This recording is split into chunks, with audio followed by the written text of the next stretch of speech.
വേദിയിലും സദസ്സിലുമുള്ള എത്രയും പ്രിയപ്പെട്ടവരെ, ബഹുമാന്യരെ, ശരിക്കും ഞാനിങ്ങനെ ഈ ഒരു സെഷൻ എനിക്ക് മോഡറേറ്റ് ചെയ്യണമെന്നും ഇതാണ് സബ്ജക്റ്റ് എന്നൊക്കെ പറഞ്ഞപ്പോൾ ഞാൻ ആലോചിച്ചു, എന്നെ ഇതിനകത്ത് ഈ സബ്ജക്റ്റ് തന്നതിൻ്റെ സാങ്കത്യം വിളിച്ചപ്പോൾ പറഞ്ഞെങ്കിലും അത് ഒന്ന് ആലോചിച്ചു പോയി. കാര്യം നമ്മൾ വിഷയം ഇതാണെങ്കിൽ കൂടിയും അതിൻ്റെ ഒരു പശ്ചാത്തലം ഒന്ന് പറഞ്ഞേക്കാം. അത് ഞാൻ മനോരമയിൽ എഴുത്തുകാരുടെ ഇഷ്ടവാക്കെന്ന് പറഞ്ഞിട്ട് ഒരു പങ്ക്തി ചെയ്തായിരുന്നു. അപ്പോൾ അത് പുസ്തകമൊക്കെ ആയി. ഇതിൻ്റെ ഒരു ഇതിലേക്ക് വരിക, നമ്മുടെ ഇവിടെ പുതിയ മലയാളമാണല്ലോ വിഷയം. പെട്ടെന്ന് പറയാം. ഇഷ്ടവാക്കെന്നൊരു പങ്ക്തി ചെയ്തപ്പോൾ അതിലേക്ക് എഴുത്തുകാരുടെ ഇഷ്ടവാക്കാണ് നമ്മൾ ചോദിച്ചറിഞ്ഞതും. അങ്ങനെ അതിനെക്കുറിച്ച് ആ എഴുത്തുകാരെക്കുറിച്ച് എഴുതി അവർക്ക് എങ്ങനെ അത് ആ വാക്കായി, അവരുടെ കൃതികളിൽ ആ വാക്ക് എങ്ങനെ വരുന്നു, അങ്ങനെ ആലോചിച്ച് പോകുന്നൊരു പരമ്പരയായിരുന്നു. ഏതായാലും ഞാൻ ഈ പത്രപ്രവർത്തനത്തിലോട്ടൊക്കെ വന്നപ്പോഴും ഞാൻ ആലോചിച്ചിട്ടുണ്ട്, ഇപ്പം ഓരോ മനുഷ്യർക്കും പ്രത്യേകിച്ച് പുസ്തകങ്ങളും സംസ്കാരവുമായിട്ടും ഒക്കെ ഇടപെടുന്നവർക്ക് ഒരു വാക്ക്, ഇഷ്ടപ്പെട്ടൊരു വാക്കുണ്ടെങ്കിൽ അതെങ്ങനെ ആയിരിക്കും, എന്തായിരിക്കും എന്നൊക്കെ ആലോചിച്ചു.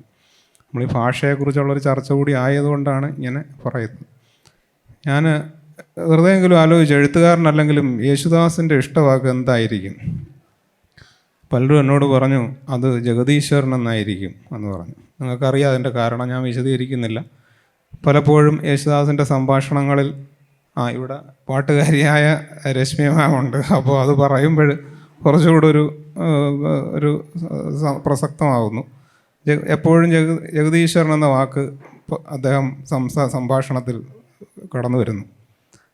പിന്നെ അന്ന് ഞാൻ ഈ പരമ്പര ചെയ്യുമ്പോൾ എം കൃഷ്ണൻ നായർ സാറ് മരിച്ചുപോയി. അപ്പോൾ എന്തായിരിക്കും അദ്ദേഹത്തിൻ്റെ ഇഷ്ടവാക്ക്? അതൊക്കെ ഇതിൻ്റെ ഒരു ഫോർവേഡായിട്ട് പറഞ്ഞ ആ പുസ്തകത്തിൽ പോകുന്നേ ഉള്ളൂ. പലരോടും അപ്പോൾ അദ്ദേഹത്തിൻ്റെ കൃതികളും സാഹിത്യവാരഫലവും ഒക്കെ കമ്പോട് വായിക്കുമ്പോൾ നമുക്കറിയാം, സുജനമര്യാദ എന്നൊരു വാക്ക് അദ്ദേഹം എപ്പോഴും പ്രയോഗിക്കും. സുജനമര്യാദ. ONV എന്നോട് പറഞ്ഞു, വെറുതെ എന്നതാണ് എൻ്റെ ഇഷ്ടവാക്ക്. അത് എങ്ങനെയായി എന്നുള്ളത് നിങ്ങൾ എൻ്റെ പുസ്തകങ്ങൾ പരിശോധിച്ചാൽ മതി. ഒക്കെ പോട്ടെ. ഇപ്പോൾ പറഞ്ഞു വന്നത് എന്താ വെച്ചാൽ, ഞാൻ നേരെ NS മാധവനിലേക്ക് ഒന്ന് കയറുകയാണ്. NS മാധവൻ എന്നോട് പറഞ്ഞു, തനിക്കിഷ്ടപ്പെട്ട വാക്ക് ആങ്ങളയും പെങ്ങളും എന്നുള്ളതാണ്. കാര്യം എന്തെന്ന് വെച്ചാൽ, മലയാളത്തിലല്ലാതെ വേറൊരു ഭാഷയിലും, ഇപ്പോൾ ഒരു ഉദാഹരണം പറഞ്ഞാൽ, അദ്ദേഹത്തിൻ്റെ അറിവിൽ ഇന്ത്യയിൽ ഒരു ഭാഷയിലും ഇല്ല, ഒരാൾ പറയുന്നു ഇതെൻ്റെ സിസ്റ്ററാണ് എന്ന് നമുക്ക് പറയുമ്പോൾ അത് ആണിനും പെണ്ണിനും പറയാം. ഒരു സ്ത്രീയെക്കുറിച്ച് ഇതെൻ്റെ സിസ്റ്ററാണെന്ന് നമുക്ക് മനസ്സിലായല്ലോ. പുരുഷനായാലും സ്ത്രീക്കായാലും മറ്റൊരു സ്ത്രീയെക്കുറിച്ച് പറയാം ഇതെൻ്റെ സിസ്റ്ററാണ് എന്ന് പറയാം. അതുപോലെ ഇതെൻ്റെ ബ്രദറാണെന്ന് ഒരു സ്ത്രീക്കും പറയാം, ഒരാണിനെക്കുറിച്ച്. ഒരു പുരുഷനും പറയാം ഇതെൻ്റെ ബ്രദറാണെന്ന്. പക്ഷേ ഇതെൻ്റെ ആങ്ങളയാണെന്ന് പറയാൻ ഒരു സ്ത്രീക്ക് മാത്രമേ പറ്റൂ. ഒരു പുരുഷന് പറയാൻ പറ്റത്തില്ല ഇതെൻ്റെ ആങ്ങളയാണെന്ന്. പറയാൻ പറ്റുമോ? ഇല്ല. അതുപോലെ ഇതെൻ്റെ പെങ്ങളാണ് എന്ന് പറയാൻ ഒരു സ്ത്രീക്ക് പറ്റുമോ? ഒരു സ്ത്രീയെക്കുറിച്ച് പറ്റില്ല. ഒരു പുരുഷന് മാത്രമേ പറ്റൂ. അപ്പോൾ NS മാധവൻ പറഞ്ഞു, അത് ഭാഷയുടെ ഒരു വലിയ പ്രത്യേകതയാണ്. ഞാൻ പലയിടത്തും ജോലി ചെയ്തു, പല ഭാഷകൾ മനസ്സിലാക്കിയിട്ടും ഇതെൻ്റെ ആങ്ങളയാണ് എന്ന് പറയുന്നത് ഉറപ്പായിട്ടും ഒരു സ്ത്രീ ആയിരിക്കണം. ഇതെൻ്റെ പെങ്ങളാണെന്ന് ഒരു സ്ത്രീയെ ചൂണ്ടിക്കാണിച്ച് പറയണമെങ്കിൽ അയാളൊരു പുരുഷനായിരിക്കണം. ഈ ഒരു ഭാഷാ പ്രാധാന്യം നമ്മുടെ ഭാഷയ്ക്കുണ്ടെന്ന് പറഞ്ഞു. അതൊക്കെ പോട്ടെ. അപ്പോൾ ഞാൻ അങ്ങനെ ഓരോ കാര്യങ്ങൾ പറഞ്ഞതേ ഉള്ളൂ. അയ്യപ്പൻ പറഞ്ഞു തൻ്റെ ഇഷ്ടവാക്ക് പാഥേയമാണ് എന്ന് പറഞ്ഞു. അത് തനിക്ക് വീട്ടിലാരും വെച്ച് വിളമ്പി തരാനില്ല. ചെല്ലുന്നിടത്തൊക്കെ ആരെങ്കിലും തരുന്നത് കഴിച്ച്, ആരെങ്കിലും കൊടുക്കുന്നതും കഴിച്ച് ജീവിച്ചു. അപ്പോൾ അതൊക്കെ എനിക്ക് പാഥേയമായി മാറിയെന്ന് പറഞ്ഞു. അപ്പോൾ നമ്മൾ ഈ വാക്കുകളുടെ ഒരു നിരുക്തി എന്ന് പറയും, അല്ലെങ്കിൽ ഉൽപ്പത്തി, അല്ലെങ്കിൽ ഒന്ന് നിരുക്തി, അതെങ്ങനെ സംരക്ഷിക്കപ്പെടണം, ഇത്തരം ചർച്ചകളൊക്കെ ഇവിടെ എന്നെക്കാളും ഒത്തിരി ഇതിനകത്ത് പറയാൻ ആധികാരികതയുള്ള ജോസഫ് സ്കറിയ സാറുണ്ട്. കുറച്ചുകൂടെ ഇതിനകത്ത് പുതുതലമുറയുടെ മലയാളത്തെക്കുറിച്ച് പറയുന്നത് രശ്മി മാമിൽ നിന്ന് ഞാൻ പ്രതീക്ഷിക്കുന്നു. എങ്കിലും ഞാൻ പറഞ്ഞതേ ഉള്ളൂ. പക്ഷേ നിങ്ങളോട് ഒന്ന് രണ്ട് അനക്ഡോട്ടലായ കാര്യങ്ങൾ പറഞ്ഞില്ലെങ്കിൽ അതൊരു അപൂർണമാകുമെന്ന് കരുതുന്നു. അതുകൂടി ഞാനൊന്ന് പറയണമല്ലോ. കാര്യം ഒരിക്കൽ MT വാസുദേവൻ നായർ ട്രെയിനിൽ യാത്ര ചെയ്യുകയായിരുന്നു. ഇപ്പോൾ MT മരിച്ച സമയമായതുകൊണ്ട് അത് യാത്ര ചെയ്യുമ്പോൾ അദ്ദേഹത്തിൻ്റെ എതിരെ അദ്ദേഹം നടന്ന് ടോയ്ലറ്റിലോ മറ്റോ പോയപ്പോൾ സീറ്റിൽ AKG ഇരിക്കുന്നു, AK ഗോപാലൻ. അപ്പോൾ MT ചിരിച്ചു. അപ്പോൾ AKG ഒന്ന് നോക്കി പെട്ടെന്ന്. വർഷങ്ങൾക്ക് മുമ്പാണ്, MTയുടെ വളരെ ചെറുപ്പത്തിലുള്ള കാര്യമാണ്. പെട്ടെന്ന് AKG എണീറ്റിട്ട് പറഞ്ഞു, യോ ക്ഷമിക്കണം, എനിക്ക് പെട്ടെന്ന് ഓർമ്മത വന്നില്ല എന്ന് പറഞ്ഞു. ഓർമ്മ വന്നില്ലെന്നല്ല, ഓർമ്മത വന്നില്ല. അപ്പോൾ MT പിന്നീട് എഴുതി, ഓർമ്മത എന്ന വാക്ക് തലശ്ശേരിയിലൊക്കെ പണ്ട് പറഞ്ഞിരുന്ന വാക്കാണ് എന്ന് പറഞ്ഞു. അല്ല, ഞാൻ പറയുകയാണ്. അല്ലെങ്കിൽ കൃഷ്ണൻ നായർ സാർ, അപ്പോൾ എനിക്ക് പെട്ടെന്ന് ഓർമ്മത വന്നില്ല. അപ്പോൾ MTയുടെ പുസ്തകങ്ങൾ നമ്മൾ വായിക്കുമ്പോൾ, ഇപ്പോൾ ചെറിയ ചെറിയ ഭൂകമ്പങ്ങൾ എന്ന കഥ വായിക്കുമ്പോൾ, ഞാൻ ഈയിടെ നോക്കിയപ്പോഴും സ്ഥിരമായി എൻ്റെ കണ്ണിൽ പെടുന്ന ഒരു കാര്യമാണ്. അതിൽ ഉച്ചക്കാനം എന്നൊരു വാക്കുണ്ട്. ഉച്ചക്കാനം. എന്താണ് ഉച്ചക്കാനം? ചെറിയ ചെറിയ ഭൂകമ്പങ്ങൾ എന്ന കഥയിൽ MT തന്നെ അത് പറയുന്നുണ്ട്. ഉച്ചക്കാനം എന്ന് പറഞ്ഞാൽ, ഞങ്ങളുടെ തറവാട്ടിൽ അമ്മ പണിക്കാർക്ക് കഞ്ഞി കൊടുക്കുന്നതിനും വല്യമ്മ കാപ്പി ഉണ്ടാക്കുന്നതിനും ഇടയ്ക്കുള്ള സമയത്തിനാണ് ഉച്ചക്കാനം എന്ന് പറഞ്ഞിരുന്നത്.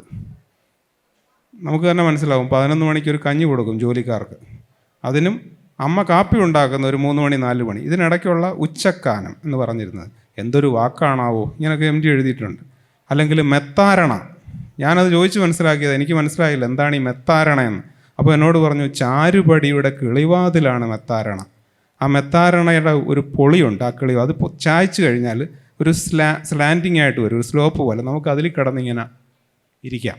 നിങ്ങൾ വിചാരിക്കുകയായിരിക്കും, ഒരു പക്ഷേ, എനിക്ക് ഉറപ്പില്ല ഈ വിഷയത്തിൽ ഇതൊക്കെ എന്തിനാണ് പറയുന്നതെന്ന്. പക്ഷേ ഇന്നിനെക്കുറിച്ച് നമ്മൾ പറയുമ്പോൾ ഇന്നലെയെക്കുറിച്ച് കുറച്ചെങ്കിലും അറിഞ്ഞിരിക്കണം എന്ന ഒരു വലിയൊരു നിർബന്ധം ഇല്ലെങ്കിലും നമ്മുടെ ഒരു തലമുറ അതുകൂടി അറിഞ്ഞു പോകണം എന്നുള്ളത് കൊണ്ട് ഞാൻ ഇത് പറയുന്നതേ ഉള്ളൂ. ഈ വിഷയം കുറച്ചുകൂടി ഒരു പുതുതലമുറ ഇതിനകത്ത് ഇടപെട്ട് സംസാരിക്കാൻ പറ്റുന്ന ഒരു വിഷയമാണ്. ഇപ്പോൾ നമ്മൾ വൈബ് എന്ന് പറയുന്നു, അതൊക്കെയാണ് ഇവിടെ. ഒരു ബ്രോ എന്ന് പറയുന്ന മലയാളത്തെക്കുറിച്ച് പറയുമ്പോൾ നമുക്ക് കളക്ടർ ബ്രോ എന്ന് പറഞ്ഞൊരു പുസ്തകം തന്നെ വന്നു, ഒരു കളക്ടർ എഴുതിയത്, ഒരു IAS കാരൻ എഴുതിയത്. അദ്ദേഹത്തിൻ്റെ പേര് നടപടിയൊക്കെ വന്നു, അതൊക്കെ വേറെ കാര്യം. പക്ഷേ കളക്ടർ ബ്രോ, എല്ലാവരും പുള്ളി കളക്ടർ ബ്രോ എന്നാണ് വിളിക്കുന്നത്. പിന്നെ ഇപ്പോൾ എല്ലാം വൈബായെന്ന് പറയുന്നു, അല്ലെങ്കിൽ മൊത്തം സെറ്റായെന്നാണ് ചെറുപ്പക്കാർ ഉപയോഗിക്കുന്നത്. എനിക്ക് ഓർമ്മയുണ്ട്, കൽപ്പറ്റ നാരായണ മാഷ് ഇവിടെ എവിടെയോ തന്നെ ഉണ്ട്. പക്ഷേ ഞാൻ ഏതാണ്ട് 10ാം ക്ലാസ്സിലോ മറ്റോ പഠിക്കുമ്പോൾ അദ്ദേഹം അങ്ങനെ എഴുതുന്ന ഒരു കാലമേ അല്ല. പക്ഷെ മാതൃഭൂമി വാരാന്തപ്പതിപ്പിൽ ഞാൻ ശ്രദ്ധിച്ചു, അടിപൊളി എന്നൊരു പുതിയ വാക്ക് മലയാളത്തിൽ വന്നിരിക്കുന്നു എന്ന് പറഞ്ഞ് കൽപ്പറ്റ നാരായണ മാഷ് ഒരു ലേഖനം എഴുതി. വലിയ പഴക്കമുണ്ടോ എന്ന് ചോദിച്ചു കഴിഞ്ഞാൽ ഒരു 25 കൊല്ലം മുമ്പ് എന്ന് കരുതിയാൽ മതി. അപ്പം 27 കൊല്ലം മുമ്പ് മാതൃഭൂമി വാരാന്തപ്പതിപ്പിൽ ഒരു ലേഖനം, അടിപൊളി എന്നൊരു വാക്ക് മലയാളത്തിൽ വന്നിരിക്കുന്നു. അപ്പോൾ അതിന് ശേഷം എത്ര വാക്കുകൾ മലയാളത്തിൽ വരുന്നു. ഇപ്പം അവളെ തേച്ചിട്ട് പോയി എന്ന് പറയുന്നു. അപ്പോൾ അല്ലെങ്കിൽ നിങ്ങളിങ്ങനെ തള്ളരുത് എന്ന് പറയുന്നു. അപ്പോൾ ഇങ്ങനെ നിരവധിയായ വാക്കുകൾ പുതിയ തലമുറ എടുത്ത് പ്രയോഗിക്കുന്നു. മൊത്തത്തിൽ സീൻ കോൺട്ര എന്ന് പറയുന്നു. 2 ടീനേജ് പിള്ളേർ തമ്മിൽ സംസാരിക്കുമ്പോൾ അങ്ങനെ പറയുന്നു. ഈയിടെ ഒരിടത്ത് ക്ലാസ് എടുക്കാൻ ഞാൻ ഒരു ആർട്ടിസ്റ്റിനെ വിളിച്ചു, നല്ലൊരാൾ. അപ്പോൾ പുള്ളി സംസാരത്തിൽ കുട്ടികളോട് സംസാരിച്ചപ്പോൾ അതിനൊരു കുട്ടികൾക്ക് രസിക്കുന്നില്ല എന്ന് പുള്ളിക്ക് മനസ്സിലായി. അപ്പോൾ പുള്ളി തന്നെ പറയുകയാണ്, ഞാനിങ്ങനെ സംസാരിച്ചാൽ ശരിയാവത്തില്ല, സീൻ മൊത്തം ഡാർക്ക് അല്ലയോ എന്ന് വെച്ച് കഴിഞ്ഞാൽ ഒട്ടും ഇൻട്രസ്റ്റിംഗ് ആവുന്നില്ല, മൊത്തം ഡാർക്കായി ഇല്ലയോ, ഈ മാമൻ ശരിയല്ല ഇല്ലയോ മക്കളെ എന്ന്. അപ്പോൾ ഇങ്ങനെയുള്ള ഒത്തിരി വൈബാകുന്നു, പൊളിയാകുന്നു. അപ്പോൾ ഇങ്ങനത്തെ വാക്കുകൾ ഓരോന്നും വരുന്നു. ഇപ്പോൾ എന്തോ പറയുന്നു, ക്രഞ്ചായി എന്ന് പറയുന്നു ചെറുപ്പക്കാർക്കിടയിൽ. എനിക്ക് തന്നെ മനസ്സിലായില്ല, കുറേ പാടുപെട്ടത് എന്താണെന്ന് മനസ്സിലാക്കിയത്. മൊത്തത്തിൽ ക്രഞ്ചായി. അപ്പോൾ എന്നോട് പറഞ്ഞു, അത് വളരെ വൾഗറായി, ഞാൻ പറയുന്ന അർത്ഥം ശരിയാണോ എന്ന് എനിക്ക് അറിഞ്ഞുകൂടാ.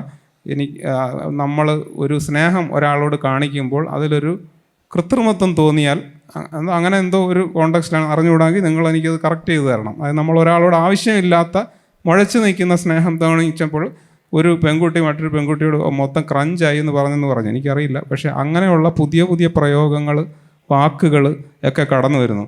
അപ്പം ഇത്തരത്തിലുള്ള വാക്കുകൾ കടന്നു വരുമ്പോൾ എന്തുകൊണ്ടാണ് നമ്മൾ പുതിയ വാക്കുകൾ ഇതിനിടയിൽ പുതിയ പ്രയോഗങ്ങളായിട്ട് വരികയും ചെയ്യുന്നു.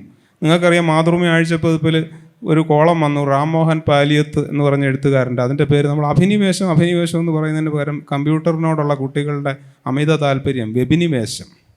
വെബ് എന്ത് നല്ല പ്രയോഗമാണ്, വെബിനിവേശം. ഇവിടെ എനിക്ക് പറയാൻ, എൻ്റെ ഒരു സുഹൃത്താണ് ഇന്ന് ഇവിടെ ഏതോ സെഷൻ നയിച്ച ബിപിൻ ചന്ദ്രൻ. ഞാൻ പുള്ളിയുടെ വർഷങ്ങൾക്ക് മുമ്പ് ഏതോ ഒരു ചെറിയ മാസിക വായിച്ചപ്പോൾ പുള്ളി ഈ ഇവിടെ പറയാമല്ലോ കലൂർ ഡെന്നീസിനെ കുറിച്ചാണെന്ന് തോന്നുന്നു. അത് കലൂർ ഡെന്നീസോ ഡെന്നീസ് ജോസഫോ. പുള്ളി ഏറ്റുമാനൂരാണ് താമസിക്കുന്നത്. അപ്പം പുള്ളി ഏറ്റുമാനൂരപ്പൻ എന്ന് വെച്ചാൽ നിങ്ങൾക്കറിയാമല്ലോ, അവിടുത്തെ ശിവൻ, ഏറ്റുമാനൂർ അമ്പലത്തിലെ ശിവൻ. അതിന് പുള്ളി കൊടുത്ത ഹെഡിങ് ആണ് കലൂർ ഡെന്നീസിനെ കുറിച്ച്, ഹിറ്റുമാനൂരപ്പൻ. എല്ലാ പടവും ഹിറ്റുമാനൂരപ്പൻ. അപ്പോൾ ഇങ്ങനെയൊക്കെയാണ് പുതിയ വാക്കുകൾ ഉണ്ടാകുന്നത്. ഞാൻ തന്നെ എന്തോ ഒരു ആവശ്യത്തിന് ഒരു വാക്ക് ശബ്ദധാരാവലിയിലുണ്ടോ എന്ന് അന്വേഷിച്ചപ്പോൾ എനിക്കത് കിട്ടിയില്ല. അങ്ങനൊരു വാക്കില്ല. ഞാനൊരിടത്ത് വായിച്ചാണ്. അപ്പോൾ ഞാൻ അറിയാതെ എഴുതിപ്പോയി ശബ്ദധാരാവലി എൻ്റെ മുമ്പിൽ ഒരു നിശബ്ദധാരാവലിയായിരുന്നു. അപ്പോൾ വാക്കുകളുടെ പ്രയോഗ സാധ്യതകൾ ഇങ്ങനെ അനന്തമായിട്ട് കിടക്കുകയാണ്. അല്ലെങ്കിൽ നാട്ടുവാക്കുകൾ തിരക്കി പോകുന്നൊരു സ്വഭാവം എനിക്കുണ്ട്. ഞാൻ പറഞ്ഞു, MTയുടെ കഥ വായിക്കുമ്പോൾ നമുക്ക് തോന്നും മത്തോക്കിൻ്റെ പായസം ഉണ്ടാക്കി തരാം നീ വീട്ടിൽ വരാമെങ്കിൽ. എന്താണ് മത്തോക്കെന്ന് ഇവിടെ ഉള്ളവർക്ക് ചിലപ്പോൾ അറിയായിരിക്കും. പക്ഷേ പൊന്നാനി താലൂക്കിലുമൊക്കെ പണ്ട് പറഞ്ഞിരുന്നത് കപ്പയ്ക്ക്, മരച്ചീനിക്ക് മത്തോക്കെന്നാണ് പറഞ്ഞിരുന്നത്.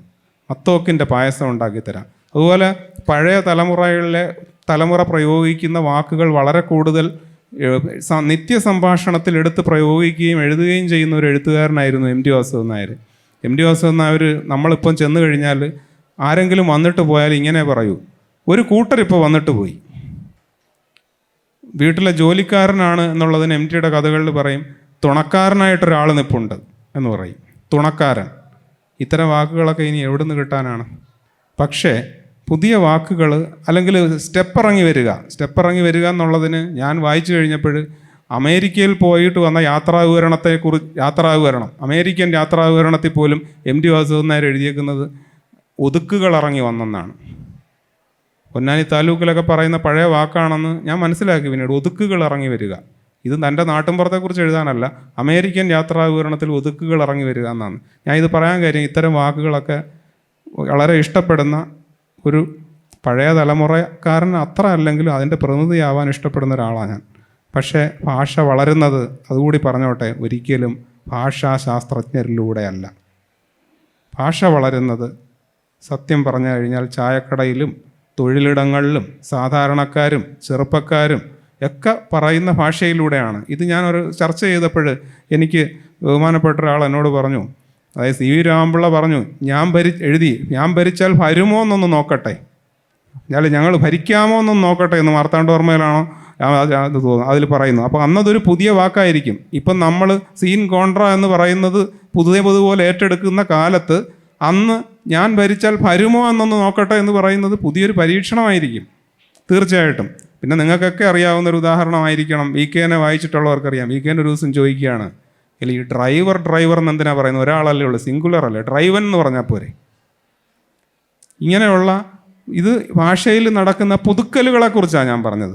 പക്ഷേ ഭാഷ നിരന്തരം നവീകരിക്കപ്പെട്ടുകൊണ്ടിരിക്കുന്നത് ഈ പറഞ്ഞതുപോലെ പുതിയ കാലത്തെ മലയാളം, അത് ചെറുപ്പക്കാർ കൈകാര്യം ചെയ്യുന്ന മലയാളം, പുതിയ രീതിയിലുള്ള മലയാളം, അത്തരം മലയാളം കൊണ്ട് കൂടിയാണ്.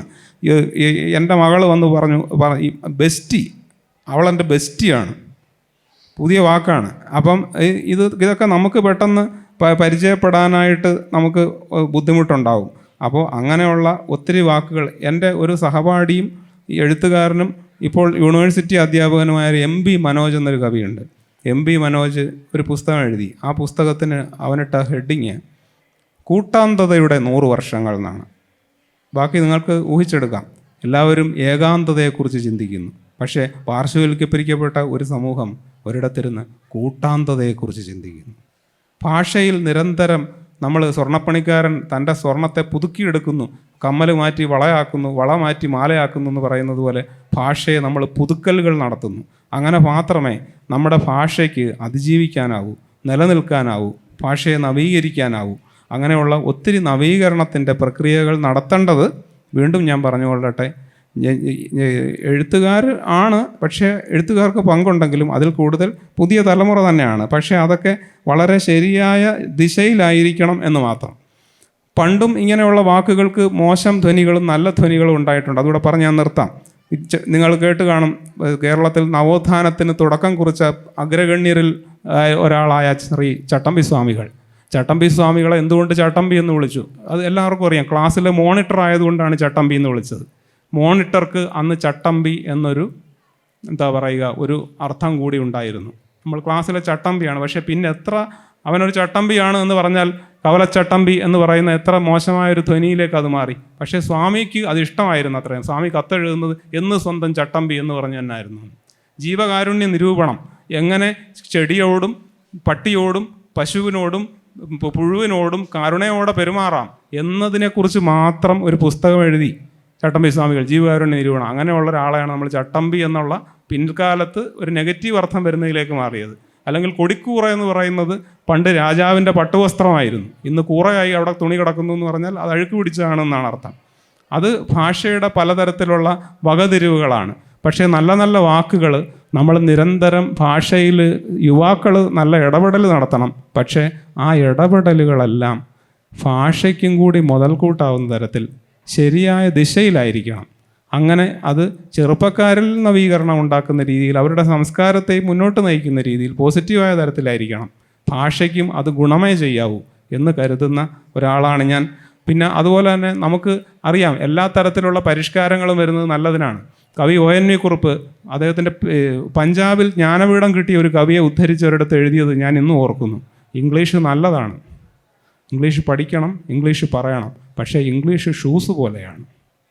ഷൂസ് ഇട്ടുകൊണ്ട് ആരും വീട്ടിനകത്ത് കയറാറില്ല.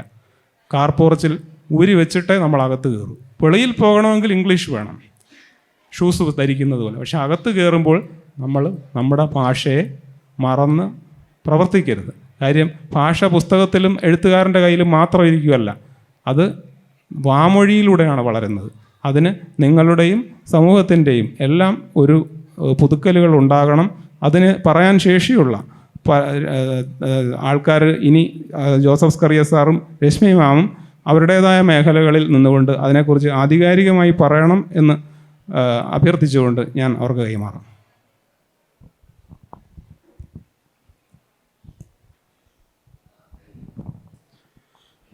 നമസ്കാരം. ഭാഷയെക്കുറിച്ചുള്ള ഒരു ചർച്ചയിൽ പ്രത്യേകിച്ചും 21-ാം നൂറ്റാണ്ടിലെയും 22-ാം നൂറ്റാണ്ടിലെയും മലയാളത്തെക്കുറിച്ച് സംസാരിക്കുമ്പോൾ അതിലേറ്റവും അധികം പ്രാതിനിധ്യം ഉണ്ടാകേണ്ടത് എനിക്ക് തോന്നുന്നത് ഇപ്പോൾ 18 വയസ്സിൽ താഴെയുള്ള കുട്ടികളുടേതാണ്.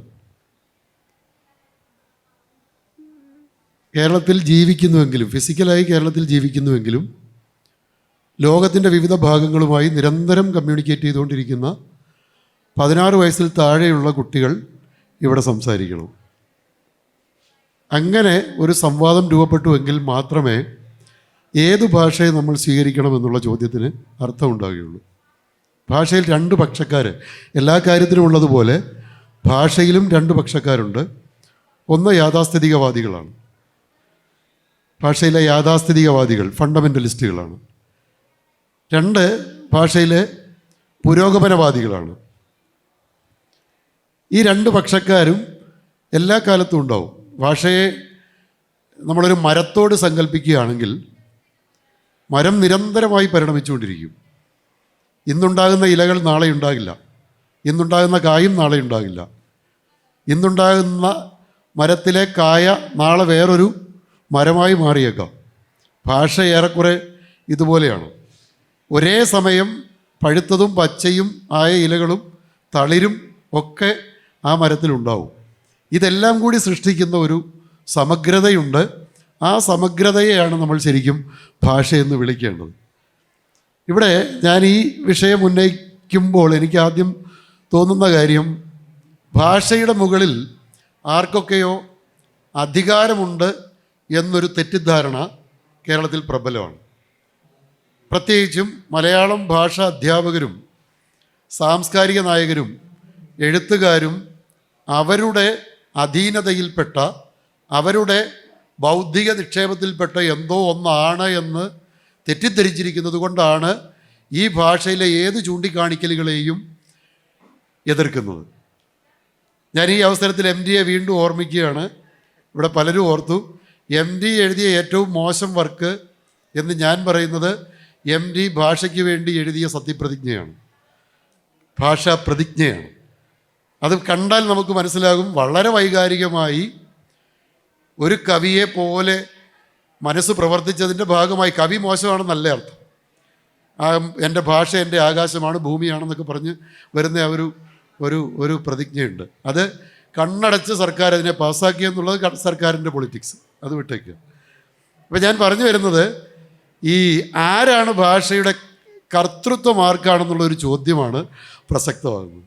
നമ്മൾ പലപ്പോഴും ശ്രദ്ധിച്ചാൽ അറിയാം, നമ്മൾ ഓരോരുത്തരും ഓരോ ദിവസവും കർത്തൃത്വങ്ങൾ സ്ഥാപിക്കാൻ വേണ്ടിയുള്ള സമരങ്ങളിലാണ്. ഇതാണ് ഭാഷയിലേക്ക് എത്തുന്നത്. അധ്യാപകൻ കൊടുക്കുന്ന നോട്ട് കൃത്യമായി എഴുതാത്ത കുട്ടിയെ തല്ലും, അക്ഷരപ്പിഴവ് വന്നാൽ തല്ലും, അല്ലെങ്കിൽ ഇമ്പോസിഷൻ എഴുതിക്കും, ഇന്ന വാക്ക് ഇന്ന തരത്തിലല്ല എഴുതേണ്ടത് എന്ന് അധ്യാപകൻ ശഠിക്കും. ഇപ്പോൾ ശ്രീജിത്ത് പെരിന്തച്ചനെ പോലെയുള്ള ഒരു എഴുത്തുകാരൻ ഒരു വാക്ക് ഇവിടെ പറയുകയാണ്. ആ വാക്ക് പരീക്ഷ പേപ്പറിൽ എഴുതിയാൽ ഞാനോ ശ്രീജിത്ത് പെരിന്തച്ചനോ ആ വാക്ക് വെട്ടിക്കളയും. കാരണം ഇതെവിടെ വരണം എന്നതിനെ സംബന്ധിച്ച് മലയാളി പൊതുമണ്ഡലത്തിൽ ചില ധാരണകൾ ഉണ്ട്. ഈ ചോദ്യം, ആരാണ് ഭാഷയുടെ അധികാരി എന്നുള്ള ഒരു ചോദ്യത്തിന് ഉത്തരം കണ്ടെത്താൻ കഴിഞ്ഞാൽ നമ്മളുടെ ഇടയിൽ ഇതൊരു പ്രശ്നമാകുന്നില്ല. ഒരു കാലത്ത് പന്മനയുടെ മലയാളത്തിനായിരുന്നു ഡിമാൻഡ്. പന്മന പറയുന്ന തെറ്റുകളൊക്കെ ശരിയാവുകയും പന്മന പറയുന്ന ശരികളൊക്കെ തെറ്റാവുകയും ചെയ്യുന്ന ഒരു കാലം ഉണ്ടായിരുന്നു. പന്മനയുടെ പുറകെ കാരശ്ശേരി പോലും ആ ചെയിനിൽ അവസാനമായി വന്നു പെടുകയാണ് ഉണ്ടായത്.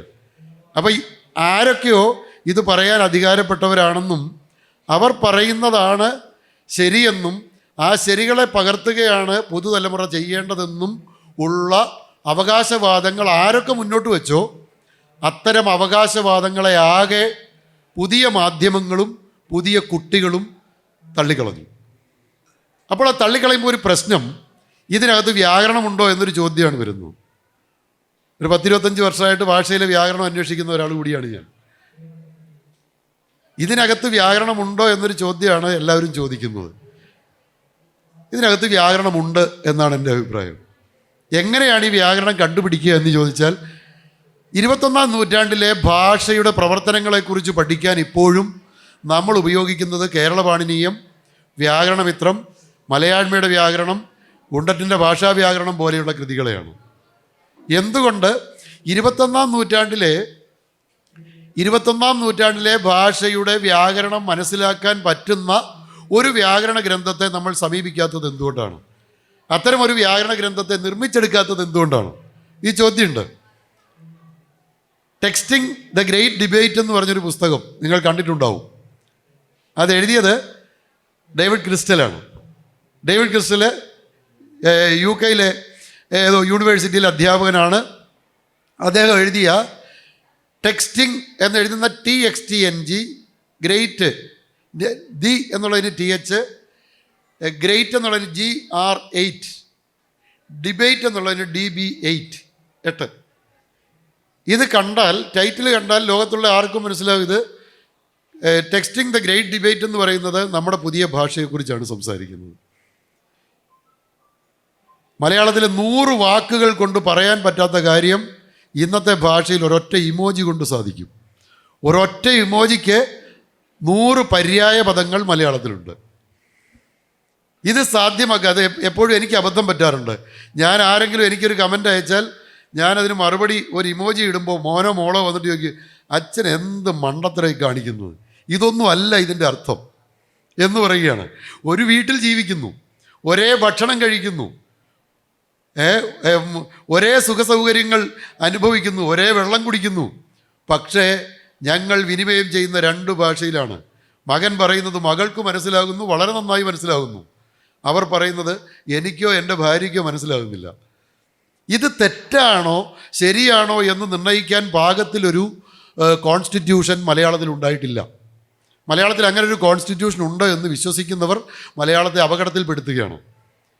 അപ്പോൾ 21-ാം നൂറ്റാണ്ടിലെ മലയാളത്തിലേക്ക് കേരളം ചെരിഞ്ഞിട്ടുണ്ടെങ്കിൽ വേറെയും ചില പ്രശ്നങ്ങളുണ്ട്. ഇത് നമ്മളുടെ എഡ്യൂക്കേഷൻ്റെ സമ്പ്രദായത്തിലുണ്ടായ വലിയൊരു പ്രശ്നം കൂടിയാണ്.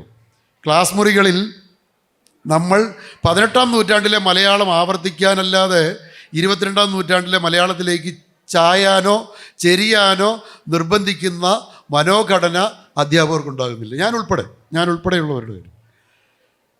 കാരണം 18-ാം നൂറ്റാണ്ടിലെ കരിക്കുലം അധ്യാപകർ 19-ാം നൂറ്റാണ്ടിലെ അധ്യാപകരും കരിക്കുലവും 21-ാം നൂറ്റാണ്ടിലെ കുട്ടികളുമാണ് നമ്മുടെ ക്യാമ്പസുകളിലെ പ്രശ്നം. അതുകൊണ്ട് പലപ്പോഴും ഈ കമ്മ്യൂണിക്കേഷൻ, കുട്ടികളുടെ കമ്മ്യൂണിക്കേഷനിൽ ഏതൊക്കെ ഇങ്ങോട്ടേക്ക് സ്വീകരിക്കാം, ഏതൊക്കെ ഇവിടെ നിന്ന് അങ്ങോട്ടേക്ക് കൊടുക്കാം എന്നതിനെ സംബന്ധിച്ച് കൃത്യമായും പറഞ്ഞതുപോലെ ഒരു കോൺസ്റ്റിറ്റ്യൂഷൻ ഉണ്ടാവണം. ഇതിന് പകരം 56 വയസ്സുള്ള 55 വയസ്സുള്ള എൻ്റെ ഭാഷ അടിച്ചേൽപ്പിക്കാൻ ശ്രമിക്കുകയാണ്. 60 വയസ്സുള്ള സന്തോഷ് ജോർജ് കുളങ്ങര അദ്ദേഹത്തിൻ്റെ സ്കൂളിൽ തയ്യാറാക്കുന്ന ലേബർ ഇന്ത്യ എല്ലായിടത്തും പ്രചരിപ്പിക്കാൻ ശ്രമിക്കുകയാണ്. ഈ ലേബർ ഇന്ത്യയിലെ ഭാഷ എഴുതിയില്ലെങ്കിൽ മാർക്ക് കൊടുക്കില്ല എന്ന് ശഠിക്കുന്ന അധ്യാപകൻ 21-ാം നൂറ്റാണ്ടിലല്ല 16-ാം നൂറ്റാണ്ടിലാണ് ജീവിക്കുന്നത്. പുതിയ മലയാളമായി, പുതിയ സാഹിത്യമായി എഴുത്തച്ഛനെയും പൂന്താനത്തെയും കൃഷ്ണഗാഥയും പഠിപ്പിക്കുന്ന അധ്യാപകൻ അത് കുറച്ചു നേരം പരിചയപ്പെടുത്തി ബാക്കിയുള്ള സമയം 21-ാം നൂറ്റാണ്ടിലെ ടെക്സ്റ്റുകൾ പരിചയപ്പെടുത്താൻ ശ്രമിക്കണം. നിഘണ്ടുവിൽ പണ്ടുണ്ടായിരുന്ന പല പദങ്ങളും മ്യൂസിയം പീസുകളാണെന്ന് നമുക്കറിയാം.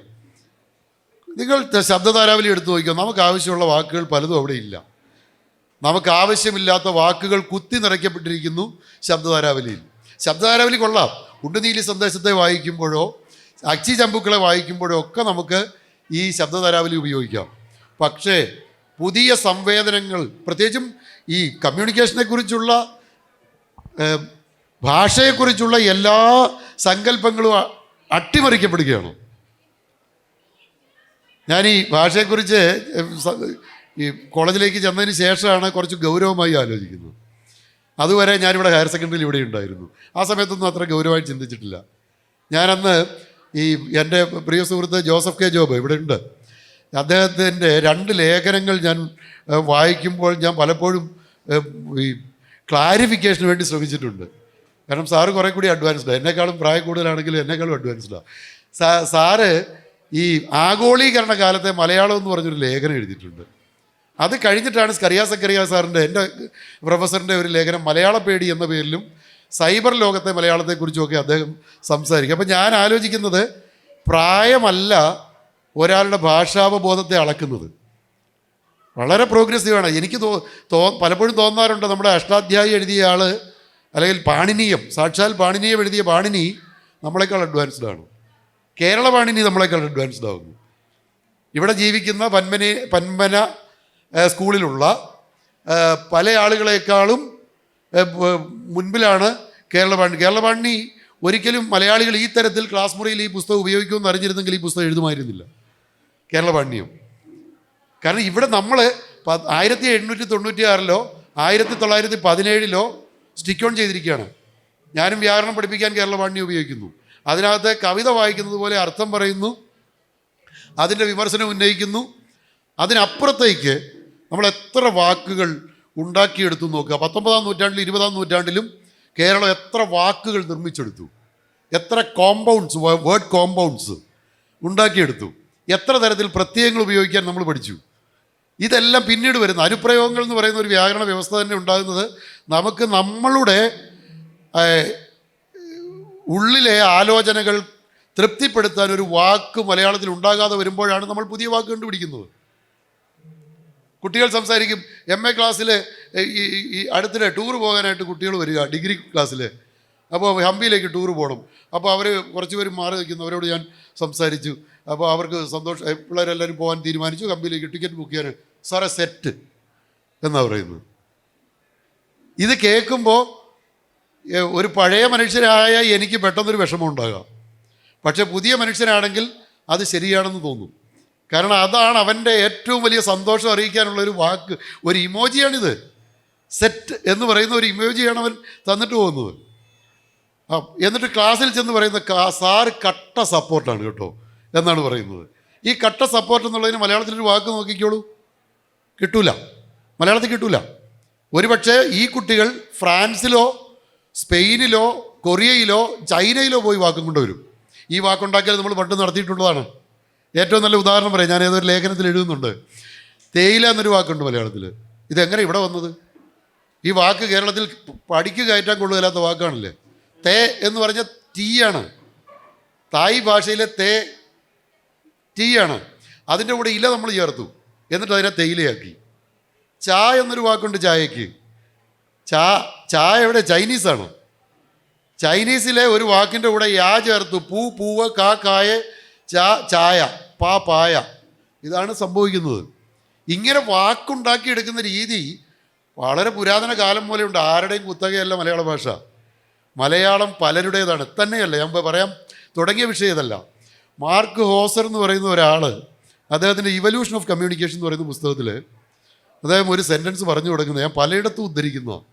അതിങ്ങനെയാണ്: language is not properly regarded as a system for communication.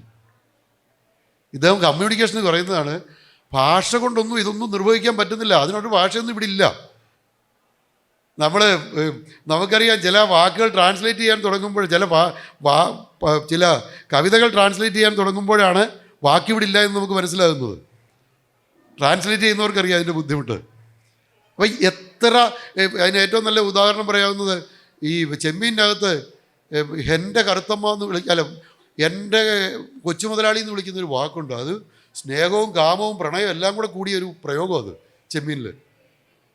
അത് ഇംഗ്ലീഷിൽ ട്രാൻസ്ലേറ്റ് ചെയ്യുന്നപ്പോൾ ഓ മൈ ലിറ്റിൽ ബോസ് എന്നായി പോവുകയാണ്. ആ പ്രേമം പോയി, കാമം പോയി, എല്ലാം പോയി. അവിടെ പരീക്കുട്ടി നിശബ്ദനാകുകയാണ്, ഡെഡ് ആകുകയാണ്. ഇങ്ങനെ അതുകൊണ്ട് കമ്മ്യൂണിക്കേഷൻ എന്ന് പറയുമ്പോൾ, കമ്മ്യൂണിക്കേഷൻ എന്ന് നമ്മൾ പറയുമ്പോൾ തന്നെ ഒരു കാര്യം ആലോചിക്കണം. ഇത് നമുക്ക് കൃത്യമായൊരു നിർവചനം പോലും കൊടുക്കാൻ പറ്റാത്ത തരത്തിൽ അകന്നു നിൽക്കുകയാണ് ഭാഷയും കമ്മ്യൂണിക്കേഷനും തമ്മിൽ. നമുക്ക് പറയാൻ പറ്റില്ല. മലയാളം നമ്മുടെ എല്ലാ കാര്യത്തിനും പ്രാപ്തമാണ് എന്ന് വിചാരിച്ച് നടക്കുന്ന ചില ഭാഷാ ഭൗതികവാദികളൊക്കെ ഉണ്ട്. ഞാനവരെ ലിംഗ്വിസ്റ്റിക് ഫണ്ടമെൻ്റലിസ്റ്റുകളെന്നാണ് വിളിക്കുന്നത്. പേര് പറഞ്ഞാൽ ചിലപ്പോൾ എന്നെ അറസ്റ്റ് ചെയ്യും. അവരുടെ പരിപാടി എന്തെന്ന്, ഭാഷയ്ക്ക് വേണ്ടി സമരം ചെയ്യുക, ഭാഷയ്ക്ക് വേണ്ടി ഓണത്തിന് പിന്നെ സത്യാഗ്രഹം ഇരിക്കുക, ഇതൊക്കെയാണ്. ഈ സമയത്ത് ഒരു 4 സെൻറ്റ് സ്ഥലം കിളച്ച് കഴിഞ്ഞാൽ ഇത്ര വാഴയും കപ്പയൊക്കെ നടാൻ പറ്റും. ഭാഷ എങ്ങനെ കൈപ്പിടിയിൽ ഒതുങ്ങില്ല. ഇതിങ്ങനെ എന്താ പറയുന്ന ഒരു അനിർഗളമായി ഒഴുകിക്കൊണ്ടിരിക്കുന്ന ഒരു നദിയോ നിരന്തരമായി പൂത്തുലയുന്ന ഒരു മരമോ ആയിട്ട് സങ്കല്പിച്ച് നോക്കിയോളൂ. നല്ല മെറ്റഫറാണിത്. ഇതിങ്ങനെ മാറിക്കൊണ്ടേയിരിക്കുകയാണ്. ആ മാറ്റത്തിനിടയിൽ നമ്മൾ പറയുകയാണ് ഇതല്ല ഏറ്റവും പഴയ ഇലയാണ് ഇലയെന്നും ഒഴിയാനിരിക്കുകയാണ്. ഇതിലെ മുൻപെന്ന് മലയാളത്തിന് മുൻപേതാണ്. നമ്മൾ മലയാളത്തിൻ്റെ ചരിത്രം ഒന്ന് പരിശോധിച്ച് നോക്കുക, കൗതുകമാണ്. ഇവിടെ മലയാളം ഒരു സാമാന്യ വ്യവഹാര, അബ്ദുൽ അസീസ് സാറൊക്കെ പോവുകയാണോ? സാറൊക്കെ ഭാഷാ പണ്ഡിതരാണ്. അപ്പോൾ സാറൊക്കെയാണ് ഇവിടെ ഇരുന്ന് ഈ സ്ഥാനത്തിരുന്ന് സംസാരിക്കേണ്ടവരുടെ കാര്യങ്ങളൊക്കെ മുമ്പേ പറഞ്ഞു. അപ്പോൾ എന്താണ് പറഞ്ഞു വന്നത്, ഇപ്പം ഈ ഭാഷയിലെ കമ്മ്യൂണിക്കേഷനുമായിട്ട് ബന്ധപ്പെട്ടാണ്. അപ്പോൾ എന്നാണ് ഈ മലയാളം എന്നൊരു ഭാഷ ഉണ്ടാകുന്നത്? എന്നാണ് നമ്മളെ ആദ്യ നൂറ്റാണ്ടുകളിലൊക്കെ നോക്കിയ ഒരു കൊടുന്തമിഴ് ഇവിടെയുണ്ട്. അതിങ്ങോട്ട് പോകുന്ന BC അവസാന നൂറ്റാണ്ടുകളിലും ആദ്യ നൂറ്റാണ്ടുകളിലും. പിന്നെ ഇങ്ങോട്ട് പോന്നാൽ ഏതാണ്ട് 5-ാം നൂറ്റാണ്ടൊക്കെ ആകുമ്പോഴേക്ക് ബുദ്ധന്മാരൊക്കെ വരുന്നുണ്ട്. അവർ പാലി ഇങ്ങോട്ട് കൊണ്ട് ഇറക്കുന്നുണ്ട്. ഈ കൊടുന്തമിഴിനകത്തോട്ട് പാലി മിക്സ് ചെയ്യുന്നുണ്ട്. അത് കഴിയുമ്പോഴേക്ക് പല തരത്തിലുള്ള സമൂഹങ്ങളിൽ ട്രേഡ് ഉണ്ടാകുന്നു. അറബി വരുന്നുണ്ട്. കേരളവുമായിട്ട് ഏറ്റവും ഇണങ്ങിയ ഭാഷകൾ ഇംഗ്ലീഷും സംസ്കൃതവും അറബിയുമാണ്. ഈ 3 ഭാഷകൾ നമ്മുടെ അടുക്കളയിൽ വരെയുണ്ട്. ഞാനത് പലയിടത്തും പറഞ്ഞ കാര്യങ്ങളൊക്കെ തന്നെയാണ് പറയുന്നത്. ഉലുവ എന്നൊരു വാക്ക് അറബിയാണ്, അല്ല പേർഷ്യനിൽ നിന്ന് വരുന്നതാണ്. അത് നമ്മുടെ അടുക്കളയ്ക്കകത്ത് കയറിയിരിപ്പുണ്ട്. ഇവിടെ ജുഡീഷ്യൽ കോഡുകളിൽ അല്ലെങ്കിൽ അഡ്മിനിസ്ട്രേറ്റീവ് കോഡുകൾ മുഴുവൻ അറബിയിൽ എത്ര വാക്കുകളാണ് വന്ന് വിട്ടത്.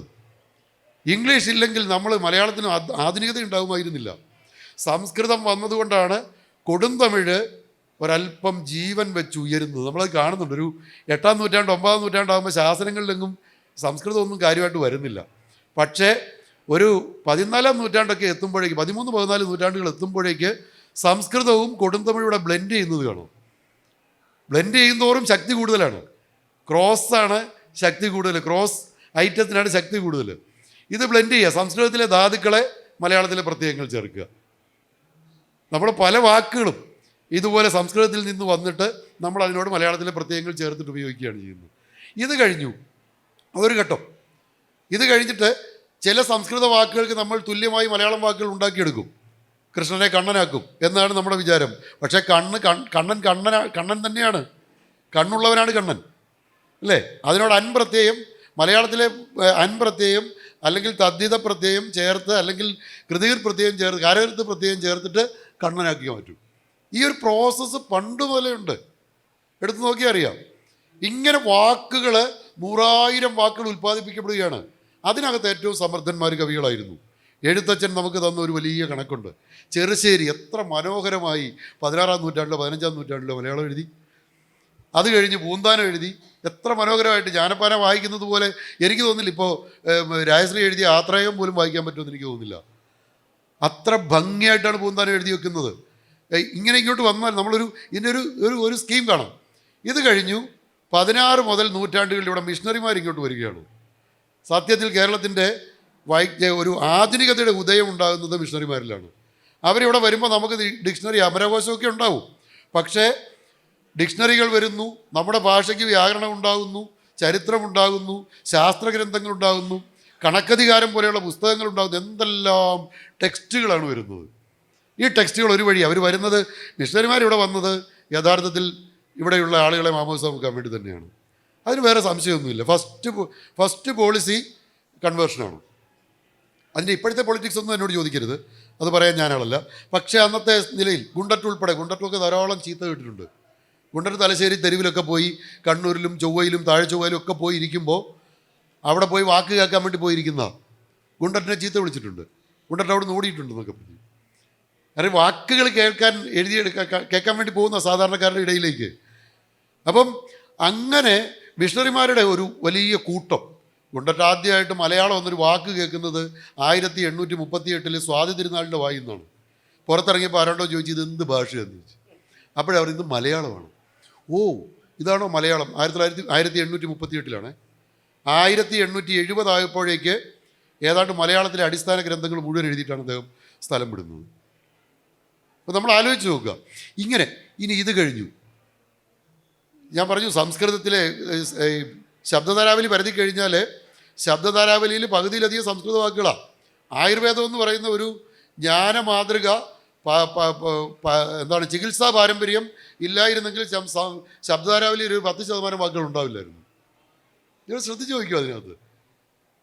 അപ്പം ഇങ്ങനെയാണ് പോരുന്നത്. ഇപ്പം പക്ഷേ ഗുണ്ടറ്റ് നികട്ട് നോക്കിയാൽ ഞാൻ ഇന്നും വിചാരിക്കുന്നത് മലയാളത്തിൻ്റെ വൈജ്ഞാനിക രംഗത്തേക്കുണ്ടായ ഏറ്റവും വലിയ സംഭാവന ഗുണ്ടറ്റിന് നിഘണ്ടുവാണ്. ഒരു വാക്കുണ്ടായാൽ ആ വാക്ക് ഏതൊക്കെ ദ്രാവിഡ ഭാഷകളിലുണ്ട്, ഏതൊക്കെ വിദേശ ഭാഷകളിലുണ്ടെന്ന് കൃത്യമായി പറയുന്ന ഒരു നിഘണ്ടുവാണ് ഗുണ്ടറ്റിൻ്റേത്. അപ്പോൾ അത് കഴിഞ്ഞു. ഈ ഇംഗ്ലീഷുകാരുടെ വരവ് അത് വേറൊരു കണ്ടുപിടുത്തമാണ്. ഇതിനെല്ലാം ഒരു സീക്വൻഷ്യൽ ഡെവലപ്മെൻ്റ് ഉണ്ട്, ക്രമാനുസൃതമായ വികാസമുണ്ട്. അല്ല നമ്മൾ വിചാരിക്കുന്ന പോലെ ഒന്നുകൊണ്ട് അവസാനിക്കുന്നില്ല ഇത്. രാവിലെ സി കെ ജാനും വിജയൻ കുഴുവേലിയൊക്കെ അടങ്ങിയ ഒരു മീറ്റിങ്ങിൽ വെച്ച് നമ്മൾ പറഞ്ഞൊരു കാര്യമാണ്, ഒരു സമരം അവിടെ അവസാനിക്കുന്നില്ല, അടുത്ത സമരത്തിലേക്ക് തിരികൊളുത്തുകയാണ്. അല്ല ഒരു സമരം വിജയിച്ചോ തോറ്റോ എന്നുള്ള ചോദ്യം പ്രസക്തമല്ല. സി കെ ജാനു തോറ്റോ ജയിച്ചോ എന്നുള്ള പ്രശ്നമല്ല. പക്ഷേ സി കെ ജാനു ഉയർത്തുന്ന സമരം മുന്നോട്ട് പോകും എന്ന് പറയുന്നത് പോലെയാണ് ഭാഷയിൽ ഓരോ സാമൂഹിക സന്ദർഭത്തിലും ഓരോ സാംസ്കാരിക സന്ദർഭത്തിലും അവരുയർത്തുന്ന ഒരു സമൂഹം, ഒരു ഭാഷക സമൂഹം ഉയർത്തുന്ന വിഷയങ്ങൾ എന്തൊക്കെയുണ്ടോ അതെല്ലാം കൈമാറ്റം ചെയ്യപ്പെടുകയാണ്. ഇവിടെ ഒരു കൈമാറ്റമുണ്ട്. അപ്പോൾ ഇംഗ്ലീഷ് കോളനൈസേഷൻ വരുന്ന ഘട്ടത്തിലാണ് ഇംഗ്ലീഷും മലയാളവും തമ്മിൽ സംസ്കൃതാധിഷ്ഠിതമായ മലയാളവും അറബി അധിഷ്ഠിതമായ മലയാളവും ഹീബ്രു അധിഷ്ഠിതമായ മലയാളവും തമിഴ് അധിഷ്ഠിതമായ മലയാളവും എല്ലാം ഓടി വന്ന് ഇംഗ്ലീഷുമായി പ്രണയിക്കുന്നത് കാണാം. എല്ലാം അങ്ങോട്ടേക്ക് വരിക. ശ്രദ്ധിച്ച് നോക്കിയാൽ അറിയാം, സംസ്കൃതത്തിലെ ചില ക്രിയാപദങ്ങൾ ഉപയോഗിക്കാം, പക്ഷേ മലയാളത്തോടെ ഇണങ്ങില്ല. ഞാൻ കണ്ടു എന്ന് പറയുന്നത് പോലെ ആവില്ല ദർശിച്ചു എന്ന് പറയുന്നത്. ഇംഗ്ലീഷിലും അതുപോലെ തന്നെയാണ്. നമ്മൾ ഇപ്പോൾ എന്താണ് ടേസ്റ്റ് ചെയ്തു എന്ന് പറയുന്നത് പോലെയല്ല രുചിച്ചു എന്ന് പറയുന്നത്. അപ്പോൾ ഒരു കാലത്ത് രുചിച്ചു എന്ന് പറയുന്നത് സുഖകരമായി അനുഭവപ്പെട്ടിരുന്നെങ്കിൽ വളരെ പെട്ടെന്നാണ് ഇത് മാറിയിട്ട് ടേസ്റ്റ് ചെയ്തു എന്ന് നമ്മൾ പറയാൻ തുടങ്ങുന്നത്. ചേരുന്നില്ല എന്ന് നമ്മൾ പറയുമ്പോഴും ഇത് കേരളത്തിലെ ആളുകളിൽ വലിയൊരു ശതമാനവും ഇത്തരത്തിൽ ഇംഗ്ലീഷ് വാക്കുകൾ ഉപയോഗിക്കുകയാണ്. ഇത് ആരാ തുടങ്ങി വെച്ചതെന്ന് ചോദിച്ചാൽ രഞ്ജിനി ഹരിദാസിനെ പോലുള്ളവർ ആദ്യകാലത്ത് സംസാരിക്കുമ്പോൾ നമ്മൾ ചോദിച്ചു ഇതെന്ത് വൃത്തികെട്ട മലയാളം ഇവർ പറയുന്നതെന്ന് ചോദിച്ചു. പക്ഷേ പിന്നീട് കേരളത്തിലെ ക്യാമ്പസുകളിൽ കുട്ടികൾ അത്രയും സംസാരിക്കുന്നത് ഇപ്പോൾ ഈ ഭാഷയിലാണ്. കേരളത്തിൻ്റെ ഗവർണറായിരുന്ന ആരിഫ് മുഹമ്മദ് ഖാൻ ഇംഗ്ലീഷിൽ എത്ര മണിക്കൂർ സംസാരിച്ചാലും മലയാളം പോലെ ആളുകൾ കുടിച്ചുകൊണ്ടിരിക്കുകയാണ്. കാരണം അത് മലയാളമാണോ ഇംഗ്ലീഷാണോ എന്ന് പോലും തിരിച്ചറിയാത്തവണ്ണം ഇംഗ്ലീഷ് നമ്മൾ കുടിച്ചുകൊണ്ടിരിക്കുകയാണ്. എന്നിട്ടാണ് നമ്മൾ പറയുന്നത് ഇത് ഇംഗ്ലീഷ് നമുക്ക് വേണ്ട ബ്രോ, നമുക്ക് നമ്മുടെ പഴയ മലയാളം മതിയെന്ന്. പഴയ മലയാളം മതിയെന്ന് പറഞ്ഞാൽ അപ്പൻ അങ്ങ് തറവാട്ടിൽ പോയി താമസിച്ചാൽ മതി, ഞാൻ ഫ്ലാറ്റിലേ താമസിക്കുന്നു, കുട്ടികൾ പറയുന്നത് പോലെ ഇരിക്കും. അപ്പന് സൗകര്യമുണ്ട്, അപ്പം പോയോ, അവിടെ പോയി കാച്ചിലും ചേനയും കൃഷി ചെയ്ത് നാട്ടിൽ പോയി താമസിച്ചോളൂ, ഞാൻ എറണാകുളത്തെ ഫ്ലാറ്റിൽ നിന്ന് കോഴിക്കോട്ടെ ഫ്ലാറ്റിൽ നിന്ന് ഞാൻ വരുന്നില്ല. ഇത് പറയാൻ ആർക്ക് അവകാശമുണ്ട്? അതല്ല 18 വയസ്സ് കഴിഞ്ഞ പയ്യൻ പറയുമ്പോൾ അപ്പൻ പറയാം അത് പറ്റില്ല, നീ നിൻ്റെ ഭാര്യയും മക്കളുമായി, അല്ലെ 25 വയസ്സുള്ള മകനോട് പറയാം നീ നിൻ്റെ ഭാര്യയും മക്കളുമായി എൻ്റെ തറവാട്ടിൽ വന്ന് താമസിക്കണം. ഇത് പറയുന്നത് പോലെയാണ് പുതിയ ഭാഷ. നമ്മൾ ചെയ്യേണ്ടത് കേരളപാണിനി ചെയ്തതുപോലെ, കേരളപാണിനിയോടുകൂടി അവസാനിച്ചിരിക്കുകയാണ് വ്യാകരണം, പിന്നെ ആശരൊക്കെ ചെയ്തിട്ടുണ്ട്, പക്ഷെ അത് വേറെ വഴിക്കാണ്. പുതിയ ഭാഷയ്ക്ക് വ്യാകരണം ഉണ്ടാകട്ടെ. അടുത്ത കാലത്ത് ഒരു പണി തുടങ്ങിയിട്ടുണ്ട്, വേറൊന്നുമല്ല, മലയാളത്തിലെ ധാതുക്കൾ മുഴുവൻ ഒന്ന് ലിസ്റ്റ് ഔട്ട് ചെയ്യാൻ തുടങ്ങിയിട്ടുണ്ട്. അകാരാന്തങ്ങളും ഈകാരാന്തങ്ങളും ഉകാരാന്തങ്ങളും മുഴുവൻ ധാതുക്കൾ. എന്നിട്ട് ഈ ധാതുക്കൾക്കുണ്ടാകുന്നുണ്ട് പരിവർത്തനങ്ങളുണ്ട്. ഈ പരിവർത്തനങ്ങളൊന്ന് പഠിച്ചാൽ കൊള്ളാമെന്ന് വിചാരിക്കുക. ഇപ്പോൾ ഒരു പക്ഷേ ഈ പുതിയ ഭാഷയിലുള്ള പല വാക്കുകളും അതിനകത്തേക്ക് കടന്നു വരും. അപ്പോൾ അതുകൊണ്ട് ഞാൻ പറയുന്നത്, ഞാൻ കുറച്ച് ഹിസ്റ്ററിയൊക്കെ പറഞ്ഞാണ് പോയത്, അതുകൊണ്ട് ഇതൊരു ചരിത്രപരമായ നിയോഗത്തിലാണ് നമ്മൾ നിൽക്കുന്നത് പുതിയ കാലത്ത്. പക്ഷേ ഈ നിയോഗത്തെ എങ്ങനെ അഡ്രസ്സ് ചെയ്യണമെന്നാണ് ഇവിടുത്തെ. അത് ഭാഷാ പണ്ഡിതരെ മാത്രം ഏൽപ്പിച്ചിട്ട് കാര്യമില്ല, അധ്യാപകർക്ക് നല്ല ട്രെയിനിങ് കൊടുത്തെങ്കിൽ മാത്രമേ ക്ലാസ്സുകളിൽ ഭാഷയെ ഈ തരത്തിൽ മാറ്റിയെടുക്കാൻ കഴിയുമെന്നൊരു വിശ്വാസമുള്ള ആൾ കൂടിയാണ് ഞാൻ. കാരണം പലപ്പോഴും നമ്മൾ ഈ ഒരു കാര്യം കൂടി സൂചിപ്പിച്ച് ഞാൻ മൈക്ക് കൈമാറാം. പുറത്തെ രാജ്യങ്ങളിലൊക്കെ ഭാഷാ പഠനത്തിന് വലിയ ഡിമാൻഡാണ്. MIT പോലുള്ള ഇൻസ്റ്റിറ്റ്യൂട്ടുകളിലെ 18 ഡിപ്പാർട്ട്മെൻറ്റാണ് ഭാഷാ പഠനത്തിന്. പക്ഷേ ഇവിടെ ഭാഷാ പഠനത്തിന് ഒരൊറ്റ ഡിപ്പാർട്ട്മെൻറ്റ് വയ്ക്കാമെങ്കിൽ അവിടെ കൊണ്ട് സാഹിത്യം പഠിപ്പിക്കും. നമ്മുടെ വിചാരം സാഹിത്യമാണ് ഭാഷാ പഠനമെന്നാണ്. ഭാഷ പഠിപ്പിക്കേണ്ടിടത്തൊക്കെ സാഹിത്യം കൊണ്ടുവയ്ക്കുക. അപ്പോൾ പിന്നെ എങ്ങനെയാണ് കുട്ടികൾ അവർ ജീവിക്കുന്ന ലോകത്തെ ഭാഷയെ കൂടുതൽ വിവരിക്കട്ടെ, അവർ പറഞ്ഞു തരട്ടെ. അങ്ങനെ അവർ വിവരിക്കുന്ന ഭാഷയിൽ അവരെഴുതട്ടെ. ആ ഭാഷയെ വ്യാകരണവൽക്കരിക്കാൻ പറ്റുന്നതാണെങ്കിൽ വ്യാകരണവൽക്കരിക്കുക എന്ന് പറയുന്ന പ്രയത്നത്തിലാണ് നമ്മൾ ഏർപ്പെടേണ്ടതെന്നാണ് എൻ്റെ ഒരു അഭിപ്രായം. അപ്പോൾ ഈ നിലയിൽ ഞാൻ പറഞ്ഞതിലൊക്കെ ഒത്തിരി പ്രശ്നങ്ങളൊക്കെ വരാം, സംശയങ്ങളുണ്ടെങ്കിൽ നിങ്ങൾ ഇടപെടണം. അത്ര ഇടപെടുന്ന, കാരണം ഭാഷയെ വൈകാരികമായി സമീപിക്കാനല്ല ഇഷ്ടപ്പെടേണ്ടത്. ഭാഷ എൻ്റെ അമ്മയാണ്, എൻ്റെ അമ്മിഞ്ഞയാണ് എന്നൊക്കെ പറഞ്ഞാണ് വലിയ വിപ്ലവങ്ങൾ നടക്കാറുള്ളത്. ഭയങ്കര വിചിത്രമാണ്. ഭാഷയെക്കുറിച്ച് സംസാരിക്കാൻ തുടങ്ങുമ്പോൾ തന്നെ ആളുകൾ വൈകാരികമായി സംസാരിച്ചു തുടങ്ങുന്നു. വൈകാരികം വേണം, ഭാഷയിൽ വൈകാരികതയും വേണം. അതേസമയം തന്നെ ഭാഷ എവിടെയൊക്കെ പ്രയോഗിക്കപ്പെടുന്നുവോ ആ കോണ്ടെക്സ്റ്റുകളൊക്കെ പരിഗണിക്കുകയും ആ കോണ്ടെക്സ്റ്റുകളൊക്കെ വിവരിക്കുകയും ചെയ്യുന്ന സന്ദർഭങ്ങൾ, അക്കാദമിക് സന്ദർഭങ്ങൾ വളർത്തിയെടുക്കണമെന്നുള്ളതാണ് എൻ്റെ എളിയ അഭിപ്രായം.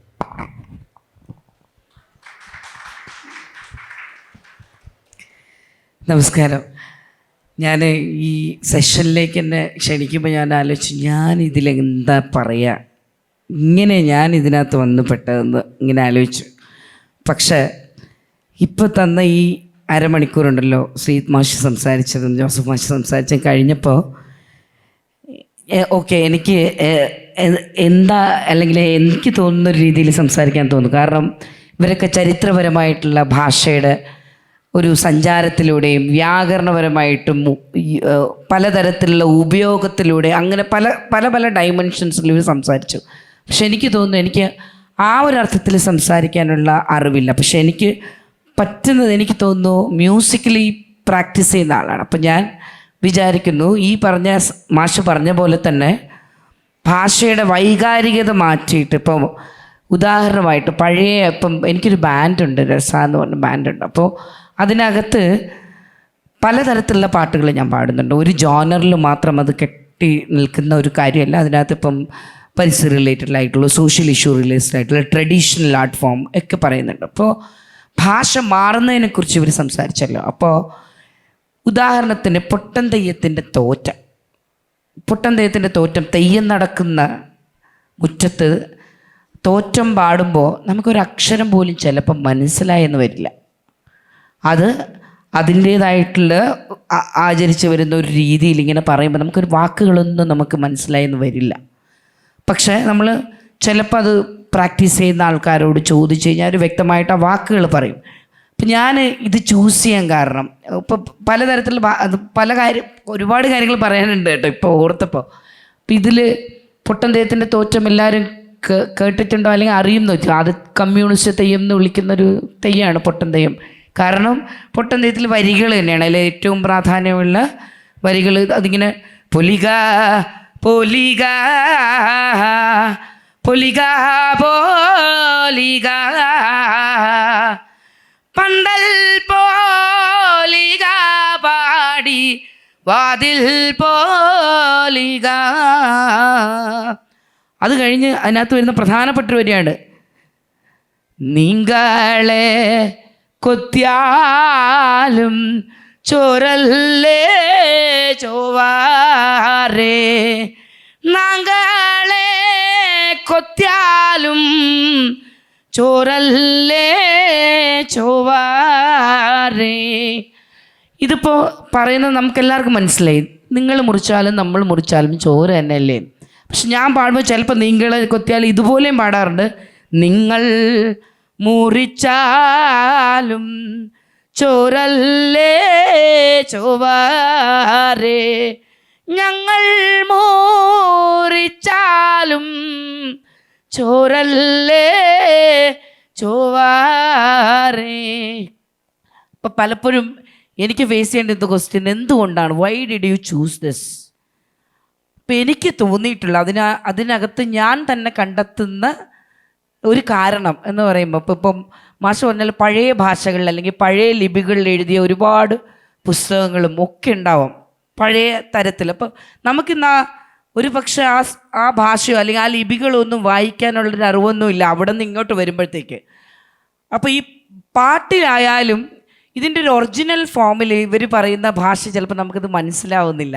പക്ഷെ നമ്മളതെടുത്ത് അതിൻ്റെ ഇതിനകത്ത് ചിലപ്പം പലതരത്തിലുള്ള അഭിപ്രായങ്ങളുണ്ടാവാം, ഇതിൻ്റെ സോൾ നശിപ്പിക്കുന്നു എന്നൊക്കെ ഉള്ളൊരു അഭിപ്രായം ഉണ്ടാവും. പക്ഷേ പോലും ഞാൻ വിചാരിക്കുന്നത് ഒരുതരം ട്രാൻസ് ഉണ്ട്, അല്ലെങ്കിൽ ഈ മ്യൂസിക്കലിയാണ് ഞാൻ സംസാരിക്കുന്നത്, അതുകൊണ്ടാണ് പറയുന്നത് അതീന്ദ്രിയാനുഭവം എന്ന് പറയുന്ന ഒരു തലം ട്രാൻസിനെ ഞാൻ ട്രാൻസ്ലേറ്റ് ചെയ്യുന്നത് അങ്ങനെയാണ്.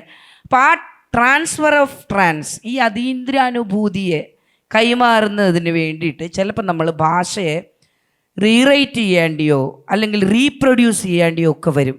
അതിൻ്റെ ഭാഗമായിട്ടാണ് അങ്ങനെ കാണുന്നത്. അപ്പം ഇപ്പം ഞാൻ അത് വേദിയിൽ പാടുമ്പോൾ പൊട്ടൻ തെയ്യത്തിൻ്റെ തോറ്റം അതിൻ്റെ ഒരു ചരിത്രം പറഞ്ഞ് ആ തോറ്റം പാടുമ്പോൾ അതിനകത്തുള്ള കണ്ടൻറ്റ് ഇപ്പം ഇപ്പോഴത്തെ മനുഷ്യർ യൂസ് ചെയ്തുകൊണ്ടിരിക്കുന്ന ഒരു ഭാഷയിൽ അല്ലെങ്കിൽ മനുഷ്യർക്ക് മനസ്സിലാവുന്ന ഇപ്പോഴത്തെ പഴയ ആ ഒരു ഭാഷ വിട്ടിട്ട് നമ്മൾ കുറച്ചുകൂടെ കൊളോക്കിയലായിട്ട് മനുഷ്യർ യൂസ് ചെയ്യുന്ന ഭാഷയിൽ അവർക്ക് പറഞ്ഞു കൊടുക്കുമ്പോൾ വേണമെങ്കിൽ പഴയ ഭാഷയിലോട്ട് അവന് യാത്ര ചെയ്യാനും സാധ്യമാണ്. എന്തായിരുന്നു അവർ ഒറിജിനലി പറഞ്ഞിരുന്നത്. അപ്പോൾ അങ്ങനെ ഒരു ട്രാൻസ്ഫറൻസ് നടന്നു. ഈ പറഞ്ഞ മാസ്റ്ററിൻ്റെ മെറ്റഫറിനോടാണ് എനിക്ക് കുറച്ചുകൂടെ യോജിപ്പ്. അതുകൊണ്ട് ഞാൻ ചിലപ്പോൾ എനിക്ക് ചില കാര്യങ്ങൾ, നമുക്ക് ചില പാട്ടുകൾ ഇഷ്ടമാവാണ്ടിരിക്കാം, പക്ഷേ അവർ ആ പാട്ട് ചെയ്യാൻ പാടില്ല എന്ന് പറയുന്നതിനോട് എനിക്ക് യോജിപ്പില്ല. നമുക്ക് ചോയ്സ് ഉണ്ട്, നമുക്കത് കേൾക്കാം, കേൾക്കാതിരിക്കാം, ഇഷ്ടപ്പെടാം, ഇഷ്ടപ്പെടാതിരിക്കാം. പക്ഷെ അവർ ചെയ്തത് ശരിയല്ല അല്ലെങ്കിൽ അവരത് ചെയ്യാൻ പാടില്ലായിരുന്നു എന്ന് പറയുന്നതിനോട് എനിക്ക് യോജിപ്പില്ല. അതുപോലെ തന്നെയാണ് ഭാഷയെ ഞാൻ കാണാൻ ആഗ്രഹിക്കുന്നത്. അപ്പോൾ പുതിയ തരത്തിൽ ഇപ്പം മലയാളത്തിൽ തന്നെ കുറേ സിനിമാ ഗാനങ്ങൾ അല്ലെങ്കിൽ ചലച്ചിത്ര ഗാനങ്ങളിലൊക്കെ വന്ന മാറ്റങ്ങളുണ്ടല്ലോ, ലിറിക് റൈറ്റിങ്ങിൽ വന്ന മാറ്റങ്ങൾ. അതും എന്താ, ഇപ്പോഴത്തെ കഥകൾ മാറുന്നു, അല്ലെങ്കിൽ കഥകൾ മാറുന്നതനുസരിച്ച് അതിൻ്റെ കഥാപാത്രങ്ങൾ മാറുന്നു, കഥാപാത്രങ്ങളുടെ സ്വഭാവങ്ങൾ മാറുന്നു. സ്വഭാവങ്ങൾ മാറുമ്പോൾ അവരുപയോഗിക്കുന്ന ഭാഷ മാറുന്നു. അങ്ങനെ ഒരു കാലത്ത് മലയാളത്തിൽ എനിക്ക് തോന്നുന്നു ആദ്യത്തെയൊക്കെ റാപ്പെന്ന് പറയാൻ പറ്റും. ഇപ്പോൾ ഒരു റാപ്പിൻ്റെയൊക്കെ കാലമാണല്ലോ. കുറച്ച് നാൾ മുമ്പ് മറ്റേ ബക്കറ്റ് നീല ബക്കറ്റ് എന്നൊക്കെ പറഞ്ഞൊരു പാട്ടൊക്കെ വന്നിട്ടുണ്ടായിരുന്നു അല്ലേ, മലയാളവും ഇംഗ്ലീഷും കൂടെ ചേർന്നിട്ട്. പിന്നെ നമ്മളിപ്പോൾ ഏറ്റവും പുതിയ സാധനം പറയുകയാണെങ്കിൽ ആവേശം എന്ന് പറഞ്ഞ പടത്തിലൊക്കെയുള്ള ഇല്ലുമിനാട്ടി എന്ന് പറഞ്ഞ പാട്ട്. എന്താ ഇല്ലുമിനാട്ടി എന്ന് പറഞ്ഞ സാധനം? പക്ഷേ അതെപ്പോഴാണ് അവിടെ സിങ്ക് ആവുന്നതെന്ന് മനസ്സിലാക്കാൻ നോക്കിക്കഴിഞ്ഞാൽ ആ ക്യാരക്ടറും മാഷും പറഞ്ഞു, രണ്ടുപേരും പറഞ്ഞു അവരുടെ മക്കൾ ഉപയോഗിക്കുന്ന ഭാഷ ചിലപ്പോൾ നമ്മളിങ്ങനെ അന്തം വിട്ട് നിൽക്കുന്ന ഒരു അവസ്ഥയുണ്ടാവും. അങ്ങനത്തെ ഭാഷകൾ മാറി മാറി ഉണ്ടാവുന്ന പുതിയ വാക്കുകൾ ഉപയോഗിക്കേണ്ടത്, അല്ലെങ്കിൽ അത് സാഹിത്യത്തിലോട്ടോ കലാരൂപങ്ങളിലോട്ടോ ഒക്കെ വരേണ്ടത് തെറ്റൊന്നുമല്ല. അത് ചിലപ്പോൾ അത് വന്നാലായിരിക്കും ചിലപ്പോൾ നമുക്കൊരു കമ്മ്യൂണിക്കേഷൻ സാധ്യമാവുക എന്നതും കൂടി ഞാൻ വിശ്വസിക്കുന്നുണ്ട്. അതുകൊണ്ട് തന്നെയാണ് പലപ്പോഴും അത്തരം ഭാഷകളിലുള്ള സാധനങ്ങൾ ഇപ്പോൾ അത് ഏറ്റെടുക്കുക കുറേ കാലമായിട്ടില്ല. ഇപ്പം ഈ കഴിഞ്ഞ ഒരു മ്യൂസിക് ഫെസ്റ്റിവലുകൾ എടുത്ത് നോക്കിക്കഴിഞ്ഞ് കഴിഞ്ഞാൽ നമുക്കറിയാം ഇന്ത്യയിൽ പല ജോണർ ഓഫ് മ്യൂസിക്കുകളുണ്ട്, കേരളത്തിലും പല ജോണർ ഓഫ് മ്യൂസിക്കുകളിൽ പെർഫോം ചെയ്യുന്ന ആർട്ടിസ്റ്റുകളുണ്ട്. പക്ഷേ കുറേ കാലമായിട്ട് സംഗീതോത്സവങ്ങളിലൊക്കെ റാപ്പേഴ്സിൻ്റെ അല്ലേ, എല്ലാ തലത്ത് നോക്കിയാലും പലതരം റാപ്പേഴ്സ്, ഡബ്സി, വേടൻ, അങ്ങനെ കുറേ തരം, എല്ലാ കുട്ടികൾക്കൊക്കെ ഹരം അതാണ്. അപ്പം നമ്മൾ വേറെ തരത്തിൽ ഇതിനെ മാറ്റി നിർത്തിയിട്ടോ ഇത് അയ്യോ ഭയങ്കര അരോചകമാണെന്നോ പറഞ്ഞിട്ട് കാര്യമില്ല. എന്താണെന്ന് പഠിക്കാൻ ശ്രമിക്കണം. എനിക്ക് പോലും ഇപ്പം ഞാൻ 80s ആളാണ്. അപ്പോൾ എനിക്ക് പോലും ചിലപ്പോൾ ചില പുതിയ തലമുറ പറയുന്ന ഭാഷകൾ ഞാൻ ചോദിച്ച് മനസ്സിലാക്കാറുണ്ട്. കാരണം നമുക്ക് അവർക്ക് മുന്നേ അവർക്ക് പിന്നെയോ നടന്നിട്ട് ഇത് സംസാരിക്കാൻ പറ്റില്ല, അവരുടെ കൂടെ നടന്നേ ഇത് സംസാരിക്കാൻ പറ്റുള്ളൂ. അപ്പോൾ നമ്മളും ചില ഭാഷകൾ അപ്ഡേറ്റഡ് ആവേണ്ടതുണ്ട്. അല്ലെങ്കിൽ അവരോട് ചോദിച്ച് എന്താണ് അവർ ഉദ്ദേശിക്കുന്നത് എന്നൊക്കെ ചോദിക്കും. ഇപ്പോൾ മാഷ് പറഞ്ഞ പഴയ ഒരു പുതിയ വർക്കിൻ്റെ കാര്യം പറഞ്ഞപ്പോൾ എനിക്ക് തോന്നിയതാ എങ്ങനെയാണ് അത് മാറി വന്നത് എന്ന് നമ്മൾ പഠിച്ചു കഴിഞ്ഞ് കഴിഞ്ഞാൽ നമുക്ക് ഇത്ര വലിയ പ്രശ്നമൊന്നും ഉണ്ടാവില്ല, ഇമോഷണലി ഇത്ര വലിയ പ്രശ്നമൊന്നും ഉണ്ടാവില്ല അത് അക്സെപ്റ്റ് ചെയ്യാൻ. കാരണം ഒരു ഭാഷ അപ്പം ഈ ഭാഷ തിരിച്ചും അങ്ങോട്ടും ഇങ്ങോട്ടും സഞ്ചരിക്കാനുള്ളൊരു വഴിയും കൂടെ അവിടെ ഉണ്ടാവും. എവിടെ നിന്നാണ് ഇത് ചിലപ്പം പുതുതായിട്ട് അഡീഷണലായിട്ട് ഇത് വന്നത്, അല്ലെങ്കിൽ അത് ലോപിച്ചാണ് ഇതുണ്ടായത്, അല്ലെങ്കിൽ അതിലൊരു അധികം ചേർത്തിട്ടാണ് ഇതുണ്ടായതെന്നൊക്കെ പഠിക്കാനായിട്ട് അത് ഉപകരിക്കും തന്നെയാണ്. അതുകൊണ്ട് തന്നെയാണ് ശരിക്കും പറഞ്ഞു കഴിഞ്ഞാൽ ഈ ലിറിക് റൈറ്റിങ്ങിലും അല്ലെങ്കിൽ സിനിമയുടെ സംഭാഷണം എഴുതുന്നതിലും പുതിയ ഡാൻസ് ഫോംസിലും ഒക്കെ ഇത്തരം സാധനങ്ങൾ വരുന്നത്. ഇപ്പോൾ വരുന്ന കവിതകൾ പോലും അങ്ങനെയല്ലേ, ചെറിയ ഹൈക്കു കവിതകളിൽ ഉപയോഗിക്കുന്ന വാക്കുകളും അല്ലെങ്കിൽ അങ്ങനത്തെ ഇതൊക്കെ പല ഭാഷകളിൽ മിക്സ് ചെയ്തിട്ട് തന്നെയാണ് ഉപയോഗിക്കുന്നത്. ഇപ്പം മലയാള സിനിമയിൽ ലൈലാകം എന്നുള്ള വാക്കിനെ കുറിച്ചൊക്കെ വലിയ ഡിസ്കഷൻ വന്നില്ല, ഇതെന്താണ് പുതിയ സാധനം എന്നുള്ള ഇതുവരെ കണ്ടിട്ടില്ല. പക്ഷേ അങ്ങനെ വാക്കുകൾ ഉണ്ടാവട്ടെ, അത്തരം ഇത് സംഭവിച്ചുകൊണ്ടേയിരിക്കും. ഈ ലോകമുള്ളിടത്തോളം കാലം ഇതിനിങ്ങനെ മാറി മറിഞ്ഞ ഒരു കാര്യം വന്നുകൊണ്ടേയിരിക്കും. അപ്പോൾ അതിനൊപ്പം നീന്തുന്ന ഈ പറഞ്ഞ ഒഴുകിപ്പോകുന്ന ഇല പോലെ പോവാൻ തന്നെയാണ് എനിക്കും ഇഷ്ടം. അതുകൊണ്ട് എൻ്റെ ഒരു ചെറിയൊരു അഭിപ്രായമാണ് പറഞ്ഞത്. ഇനി എനിക്ക് തോന്നുന്നു നമ്മൾ ഒരുമിച്ച് എന്തെങ്കിലും നിങ്ങൾക്ക് പറയാനുള്ളതും കൂടെ കേട്ടിട്ട് അതിൻ്റെ മേലെ സംസാരിക്കുന്നതായിരിക്കും കുറച്ചുകൂടെ നന്നാവുമെന്ന് തോന്നി. ഇതൊക്കെ ഓരോരുത്തരും അവരവർക്ക് തോന്നിയ ഒരു ബ്രീഫിംഗ് കഴിഞ്ഞു. അപ്പം നിങ്ങളും കൂടെ ഇതിൽ ഇടപെട്ടാൽ മാത്രമേ നിങ്ങളെയും കൂടെ നമുക്ക് കേൾക്കാനും അറിയാനും ഒക്കെ പറ്റുള്ളൂ.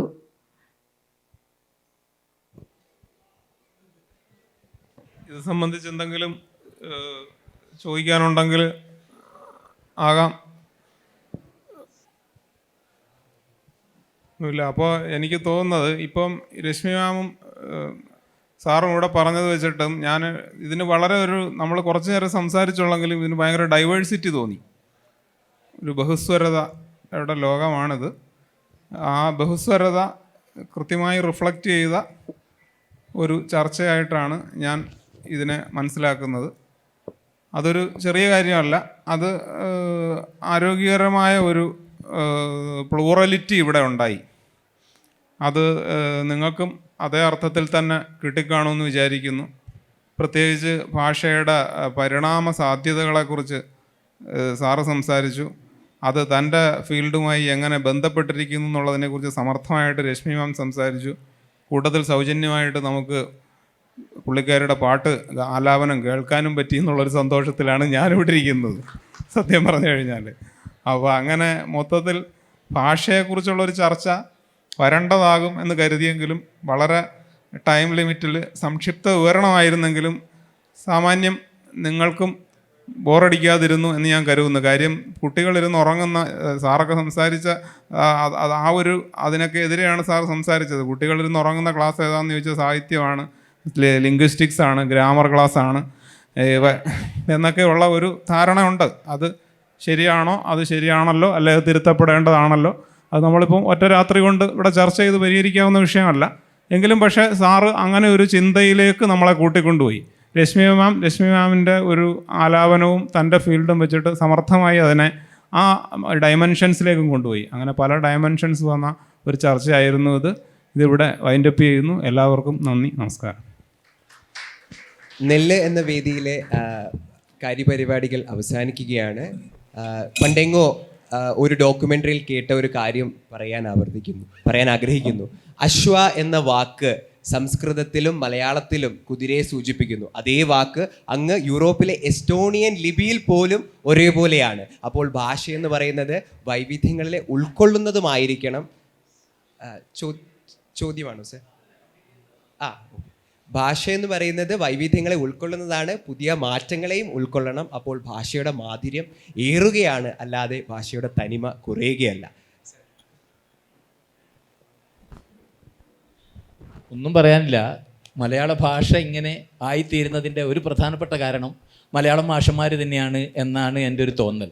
ഇപ്പം തന്നെ ജോസഫ് സാറ് പറഞ്ഞുകൊണ്ടിരിക്കുന്ന കാര്യങ്ങൾ അകാരാന്തം, ഉകാരാന്തം, ഇകാരാന്തം എന്നൊക്കെ പറയുന്നുണ്ട്. അതാണ് സത്യം പറഞ്ഞാൽ ജാർഗണായിട്ട് ആളുകളെ ബേജാറാക്കുന്നത്. ആയിൽ അവസാനിക്കുന്ന, ഈയിൽ അവസാനിക്കുന്ന എന്ന് പറഞ്ഞാൽ എളുപ്പത്തിൽ കുട്ടികൾക്ക് മനസ്സിലാകാവുന്ന കാര്യം മാത്രമേ ഉള്ളൂ. അത് അല്ല, അതിനൊരു വളരെ ചെറിയ ചില കാര്യങ്ങൾ എന്ന് പറഞ്ഞാൽ, ഉദാഹരണത്തിന് എല്ലാവർക്കും അറിയാം. ഇപ്പോൾ ബഹുവചനം എന്ന് പറയുന്നത് ഇംഗ്ലീഷ് മലയാളം ഒക്കെ പറയുന്നത്. അപ്പോൾ ഉദാഹരണത്തിന് വോയിസ് എന്നല്ലേ, മലയാളത്തിൽ എന്താ ചേർക്കുക? ബഹുവചനാക്കാൻ മലയാളത്തിൽ എന്താ ചേർക്കുക എന്ന് ചെറിയ കുട്ടികളോട് ചോദിക്കണം, മാഷന്മാരും ചോദിക്കണം. മലയാളത്തിൽ ഇത് ഗ്രാമർ പഠിപ്പിക്കലാണെന്ന് ബേജാറായിട്ട് ആളുകൾ ഓടിപ്പോവാണ്. ഗ്രാമർ പഠിപ്പിക്കലല്ല, ബഹുവചനമാക്കണമെങ്കിൽ ഇംഗ്ലീഷിൽ എന്താ ചോദിക്കണം എന്ന് വെച്ചാൽ അവർ കൃത്യമായിട്ട് പറഞ്ഞുതരും. SO ESO ചേർക്കലാണ് എന്നെല്ലാം പറയും. ബോയ്സ്. അപ്പോൾ ഒരു ആൺകുട്ടി, അയാൾ ഒന്നിലധികം ആൺകുട്ടി ഉണ്ട് എന്ന് വെക്കുക.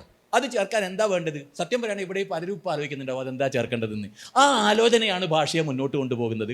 എന്നാണ് എന്ന് പറയുന്ന സമയത്ത് ആൺകുട്ടികൾ, പെൺകുട്ടികൾ, ഈ എന്ന് പറയുന്നത് ബഹുവചന പ്രത്യയമാണ് എന്ന് പ്രത്യേകം കൂടി പറയണ്ട. ബഹുവചനത്തിന് വേണ്ടി ചേർക്കുന്ന ഒരു സാധനമാണ് എന്ന് പറഞ്ഞു കഴിഞ്ഞാൽ ആളുകൾക്ക് ഇത് സ്വീകരിക്കാനുള്ള ഒരവസ്ഥ ഉണ്ടാവും. ഇതിന് പകരം മലയാളം എന്ന് പറയുന്നത് ഇംഗ്ലീഷ് പദത്തിൻ്റെ വിപരീതമാണ്. മലയാളം എന്ന് പറയുന്നത് ഇംഗ്ലീഷിൻ്റെ ഇത്. ഞാൻ ഹോസ്പിറ്റലിൽ, നമ്മുടെ അങ്ങനെ സാധാരണ അങ്ങനെ പറയല്ലേ, ഞാൻ ഹോസ്പിറ്റലിൽ പോയി ഫാദറിനെ അഡ്മിറ്റ് ചെയ്ത് ഇനി വൈഫ് ഹൗസ് പോയിട്ട് ബെഡ്ഷീറ്റും ഫ്ലാസ്കും എടുത്തിട്ട് തിരിച്ചു വരിക എന്നാണ്.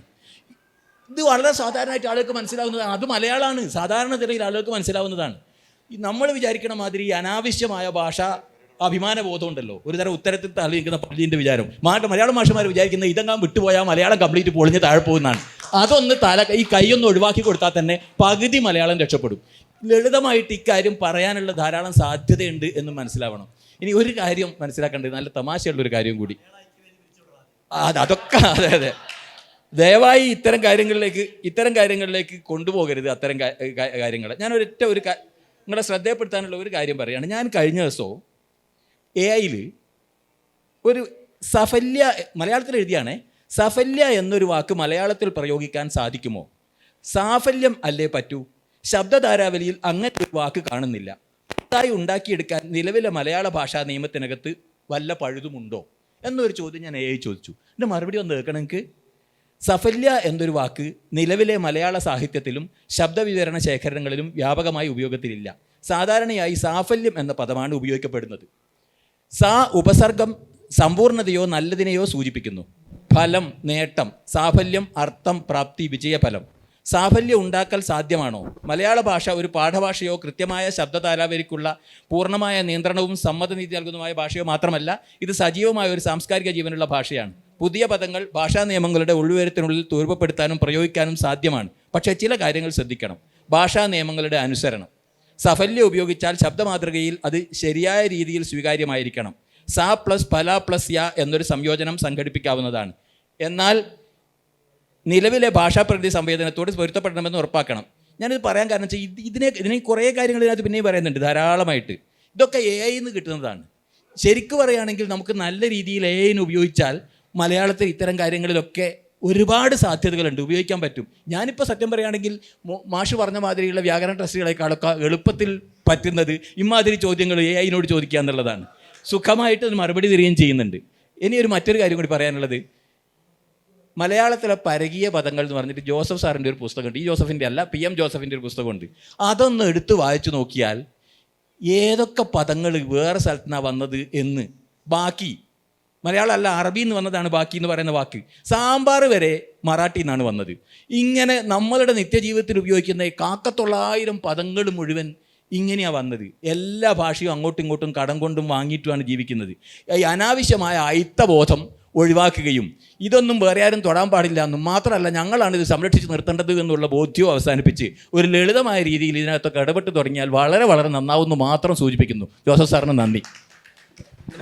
ഒരു ചോദ്യം കൂടി ജസ്റ്റ് വേണമെങ്കിൽ അതിനൊരു മറുപടി സാറിൻ്റെ ഒരു ചെറിയൊരു എന്താണെന്ന് ചോദിച്ചാൽ, സാറ് പറഞ്ഞതിന് ക്ലാരിഫിക്കേഷൻ മാത്രമാണ്, വളരെ നല്ല കാര്യമാണ്. ഞാനും ഈ അകാരം ഉകാരം എന്നൊക്കെ ഉപയോഗിക്കുന്നത് MA ക്ലാസ്സിലൊക്കെ പഠിച്ചു പോയതിൻ്റെ കുഴപ്പമാണ്. പിന്നെ വേറൊരു കാര്യമുള്ളത്, ഈ നമ്മളെന്താണ് ഒരു വാക്യഘടനയെന്ന് നോക്കിയാൽ, നമ്മളുടെ മലയാളത്തിനൊരു വാക്യഘടന ഉണ്ട് എന്നുള്ളത്, അതിനകത്ത് പ്രധാനപ്പെട്ട 2 കമ്പോണൻസ് എന്ന് പറയുന്നത്, 2 യൂണിറ്റുകൾ എന്ന് പറയുന്നത്, ഒന്ന് നൗണ്, മറ്റൊന്ന് വെർബാണ്. ഇത് രണ്ടും ചേർന്നാൽ ഈ നൗണുകൾക്ക് എങ്ങനെയും കടന്നു വരാം. ഭാഷയിൽ ഒരു വ്യവസ്ഥയില്ലാതെ നൗണുകൾ, അത് ജാപ്പനീസിൽ നിന്ന് സുനാമി വരുന്നു, ചൈനയിൽ നിന്ന് ചായ വരുന്നു, തായ്ലൻഡിൽ നിന്ന് ഇങ്ങനെ വന്നുകൊണ്ടേയിരിക്കും. അത് നമ്മുടെ സാമൂഹിക ആവശ്യം, സാംസ്കാരിക ആവശ്യം എന്താണോ അത് പൂർത്തീകരിക്കാൻ ഏതൊക്കെ കേരളത്തിൻ്റെ മുകളിൽ കൂടി പറഞ്ഞാലും അത് നമ്മൾ പിടിക്കും. ഇതേ സമയം വെർബിന് വേറൊരു പ്രശ്നമുണ്ട്. നൗണിൻ്റെ കൂടെ നമ്മുടെ മലയാളത്തിൻ്റെ പ്രത്യയങ്ങൾ ചേർന്നാൽ സ്വാഭാവികമായിട്ടും മലയാളമായിട്ട് മാറും, മലയാളമായിട്ട് വരും. ഇപ്പോൾ അതാ സാറ് മുമ്പ് പറഞ്ഞ ആശുപത്രിയിൽ എന്നുള്ളതിന് പകരം ഹോസ്പിറ്റലിൽ എന്ന് പറഞ്ഞാൽ ഒരു കുഴപ്പമില്ല. വൈദ്യനെ കാണുന്നോ ഡോക്ടറെ കാണുന്നോ രണ്ടായിട്ട് മാറുന്നത് നമ്മുടെ കോണ്ടെക്സ്റ്റിലാണ്. നമ്മളത് ഉണ്ടാക്കി ഇവിടെ അങ്ങനെ ഒരു സാംസ്കാരിക സാഹചര്യം ഉള്ളതുകൊണ്ടാണ്. നേരെ മറിച്ച് വെർബിൻ്റെ കാര്യം അങ്ങനെയല്ല. വെർബ് വളരെ അതിന് മുമ്പ് 3 ഭാഷകളെക്കുറിച്ച് പറഞ്ഞു. ഒന്ന് മലയാളത്തിലെ നമ്മുടെ കൊടുന്തമിഴ്, 2 സംസ്കൃതം, 3 ഇംഗ്ലീഷ്. ഈ വേർബൽ ഫോംസ് വരുന്നത് മുഴുവൻ ഈ 3 ഭാഷകളിൽ. ഈ 3-ൽ നമ്മുടെ ഒറിജിനൽ വേർബൽ ഫോംസിനോട് തിരിച്ചറിയാൻ പറ്റാത്ത തരത്തിൽ പ്രത്യയങ്ങൾ ചേർന്ന് കിടക്കും. നേരെ മറിച്ച് സംസ്കൃതത്തിൽ വന്നത് ഏറെക്കുറെ നമുക്ക് തിരിച്ചറിയാൻ പറ്റാത്ത തരത്തിൽ അതിനെ ഇണക്കിയെടുക്കാം. പക്ഷേ ഇംഗ്ലീഷുമായിട്ട് ഇത് ഇണങ്ങാൻ വലിയ പാടാണ്. എന്നാൽ പുതിയ തലമുറയിലെ ജെൻസി എന്നല്ലേ പറയുന്നത്, ജെൻസി ഗ്രൂപ്പുകളിൽപ്പെട്ട കുട്ടികൾ അവരിതിനെ വിദഗ്ധമായിട്ട് ലൈക്കി ലുക്കി എന്നൊക്കെ പറഞ്ഞ് ചേർത്തെടുത്തുകൊണ്ടിരിക്കുകയാണ്. അവരുടെ കോമൺ ഡിസ്കോഴ്സുകളിൽ, സാമാന്യ വ്യവഹാരങ്ങളിൽ ഈ ലൈക്കി ലുക്കി പോലെയുള്ള വാക്കുകൾ നിരന്തരമായി ആവർത്തിക്കുന്നു. ഇതിന് ഇഷ്ടപ്പെട്ടു എന്ന് കഷ്ടപ്പെട്ട് പറയാൻ കുട്ടിക്ക് താല്പര്യമില്ല. ലൈക്കി എന്ന് പറയാനാണ് ഇവന് താല്പര്യം. ഇത് എന്ന് വിചാരിച്ചിട്ട് അവനൊരു സയൻസിൽ ഒരു അക്കാഡമിക് ജേണലിൽ ഒരു റിസർച്ച് പേപ്പർ എഴുതുമ്പോൾ അവന് ഈ ലൈക്കി എഴുതില്ല. ഇവനറിയാം ഇതെവിടെ ഉപയോഗിക്കണമെന്നറിയാം. അതുകൊണ്ട് ഞാൻ പറഞ്ഞു വരുന്നത് എന്താണെന്ന് ചോദിച്ചാൽ, മരത്തെക്കുറിച്ച് പറഞ്ഞതുപോലെ മരം ചെറുതായിരിക്കുമ്പോൾ അതിലെന്തൊക്കെ ജൈവഘടന ഉണ്ടായിരുന്നോ അതിൽ നിന്ന് 50 വർഷം കഴിയുമ്പോൾ ഉണ്ടാകുന്ന മാറ്റത്തിലും ആ ജൈവഘടന നിലനിൽക്കുന്നുണ്ട്. എന്നാൽ 3-ാമത്തെ മാസത്തിൽ അതിനുണ്ടായിരുന്ന ജൈവഘടനയിലല്ല അത് പ്രവർത്തിക്കുന്നതെന്ന് മാത്രമേ ഉള്ളൂ. അതുകൊണ്ട് ഈ പറയുന്ന എല്ലാ സ്വാധീനങ്ങളെയും ഉൾക്കൊണ്ട് വളരാനുള്ള ശേഷി ഭാഷക സമൂഹത്തിനില്ലെങ്കിൽ പോലും ആ ഭാഷക സമൂഹത്തെ അങ്ങനെ ആക്കി തീർക്കാൻ ഭാഷയ്ക്ക് കൽപ്പുണ്ട് എന്നാണ് പറഞ്ഞത്. ജോസഫ് സാറിനോട് ഞാൻ ചോദ്യം. സാർ പറഞ്ഞു മലയാളത്തിലേക്ക് പല വിദേശ രാജ്യങ്ങളിൽ നിന്ന് പോലും പല വാക്കുകളും കടന്നു വന്നിട്ടുണ്ടെന്ന്. അപ്പോൾ ഇത് തിരിച്ച് സംഭവിക്കാത്തത് എന്തുകൊണ്ടാണ്? നമ്മൾ മലയാളത്തിലെ വാക്കുകൾ വേറെ ഭാഷയിൽ, ഞാൻ മലയാളത്തിലെ വാക്കുകൾ തുളുവിൽ കേട്ടിട്ടുണ്ട്, പക്ഷേ അവരെ അവകാശപ്പെടുന്നത് തുളു പ്രാചീന മലയാളമാണ് എന്നാണ്. പക്ഷേ കന്നഡ നമുക്ക് വേണമെങ്കിലും മനസ്സിലാക്കിയെടുക്കാൻ പറ്റും, തുളു ഒരു വാക്ക് പോലും മനസ്സിലാവില്ല. അതിനിടയ്ക്ക് പോയി പിന്നെ അട്ടി അങ്ങനെയൊക്കെ ചില വാക്കുകളൊക്കെ പറയാറുണ്ടെങ്കിൽ, പക്ഷേ പോയി എന്നുള്ളത് നമ്മുടെ ആ ഒരു അർത്ഥത്തിലെ എല്ലാവരും ഉപയോഗിക്കുന്നത്. അതെന്തുവാട്ടെ, അത് എന്തുകൊണ്ടാണ് എന്നാണ് സാർ വിചാരിക്കുന്നത്? രശ്മി മാമിനോട് ചോദിക്കാനുള്ളത്, മാം പറഞ്ഞു ഈ ഭാഷയിലെ പുതിയ ഭാഷയിൽ ഇലുമിനാറ്റി, ഹേ ബനാനെ എന്നൊക്കെ പറഞ്ഞിട്ടുള്ള പദപ്രയോഗങ്ങൾ കടന്നു വരുന്നു എന്ന് പറഞ്ഞു. അത് ഒരു ഗ്ലോബലൈസേഷൻ്റെ ഭാഗമായിട്ട് വന്ന ഒരു സാധനമല്ലേ. ഇപ്പോൾ ഞാൻ മഹാരാഷ്ട്ര വെച്ചിട്ട് ഇലുമിനാറ്റി കേട്ടിട്ടുണ്ട്. ഒരർത്ഥത്തിൽ നമ്മുടെ ഭാഷ അങ്ങനെ വളരുകയല്ല, ദേശാന്തരങ്ങൾ വിട്ട് വളരുകയല്ലേ ചെയ്യുന്നത്. അപ്പോൾ അതിന് മാം ഏതെങ്കിലും രീതിയിൽ വേറെ ഇത്തരം അനുഭവങ്ങൾ മാമിനുണ്ടായിട്ടുണ്ടോ? അതായത് നമ്മുടെ ഭാഷയിലെ ഈ ഇലുമിനാറ്റി പോലുള്ള അത് മിക്സ് ചെയ്തിട്ടുള്ള പാട്ടുകളോ അത് എന്തെങ്കിലും മാമിന് കേൾക്കുന്നുണ്ടായിട്ടുണ്ടോ? ഞാൻ ആദ്യം എന്നോട് ചോദിച്ചതിന് മറുപടി പറയാം. ഈ മലയാളത്തിൻ്റെ ആരോഗ്യം വർദ്ധിപ്പിക്കുക എന്നുള്ളതാണ് നമ്മളെ അനുകരിക്കാനുള്ള ഏറ്റവും നല്ല മാർഗം. സാമ്പത്തിക ആരോഗ്യമുള്ള, രാഷ്ട്രീയാധികാരമുള്ള ഭാഷകൾ അല്ലെങ്കിൽ സാംസ്കാരിക ആരോഗ്യമുള്ള ഭാഷകൾ സ്വാഭാവികമായിട്ട് സാംസ്കാരിക അധികാരമുള്ള ഭാഷകളെ സ്വാഭാവികമായിട്ടും ആളുകൾ സ്വീകരിക്കും. നമുക്ക് സംഭവിക്കും, നമ്മൾ എന്തുകൊണ്ടാണ് അറബിയെയോ ഇംഗ്ലീഷിനെയോ സംസ്കൃതത്തെയോ സ്വീകരിച്ചതെന്ന് പറഞ്ഞാൽ അവിടെ അത്തരം ഒന്ന് സംസ്കൃതത്തിൻ്റെ വൈജ്ഞാനിക അധികാരം നമ്മൾ ഉപയോഗിക്കുകയാണ്, ഇംഗ്ലീഷിൻ്റെ സാമ്പത്തിക അധികാരം അല്ലെങ്കിൽ രാഷ്ട്രീയാധികാരം നമ്മൾ സ്വീകരിക്കുകയാണ്. അങ്ങനെ ഓരോ ഭാഷയും മലയാളത്തിൻ്റെ കുഴപ്പം എന്താണെന്ന് ചോദിച്ചാൽ നമ്മൾ പൂജിക്കാൻ മാത്രം എടുക്കുന്ന ഒന്നായിട്ട് ഭാഷയെ മാറ്റിക്കളഞ്ഞു. രാവിലെ എഴുന്നേറ്റ് ചെമ്പരത്തിപ്പൂ വെച്ച് പൂജിക്കാൻ പറ്റുന്ന ഒന്നാണ് ഭാഷ എന്നുള്ളൊരു തെറ്റിദ്ധാരണ. അതറിയാമല്ലോ, നമ്മൾ കുട്ടി ജനിച്ച് 3 വയസ്സാകുന്നത് വരെ ശരിക്കും 1.5 വയസ്സാകുമ്പോഴേ ഇവൻ സംസാരിച്ചു തുടങ്ങും. സംസാരിച്ച ആദ്യത്തെ ശബ്ദം പുറത്തേക്ക് വരുന്നതോടുകൂടി തന്നെ അവൻ ഭാഷ സംസാരിച്ച് തുടങ്ങുകയാണ്. 2 വയസ്സാകുമ്പോഴേക്ക് മലയാളത്തിലെ വ്യാകരണ ഗതി അനുസരിച്ച് സംസാരിച്ചു തുടങ്ങും. 3 വയസ്സാകുമ്പം വളരെ ക്ലിയർ ആകുകയാണ്. അച്ഛൻ മാമ്പഴം വാങ്ങിക്കാൻ കവലയ്ക്ക് പോയിരിക്കുകയാണെന്ന് കൃത്യമായിട്ട് പറയും. എന്നിട്ടാണ് നമ്മൾ നമ്മുടെ ആചാരത്തിൻ്റെ ഭാഗമായി എഴുത്തിലാണ് ഇതിൻ്റെ വിശുദ്ധി ഇടിക്കുന്നതെന്ന് വിചാരിച്ചിട്ട് അവനെ കൊണ്ടുവന്ന് അരിയിൽ ഞാനും എഴുതിക്കുന്നതാണ്.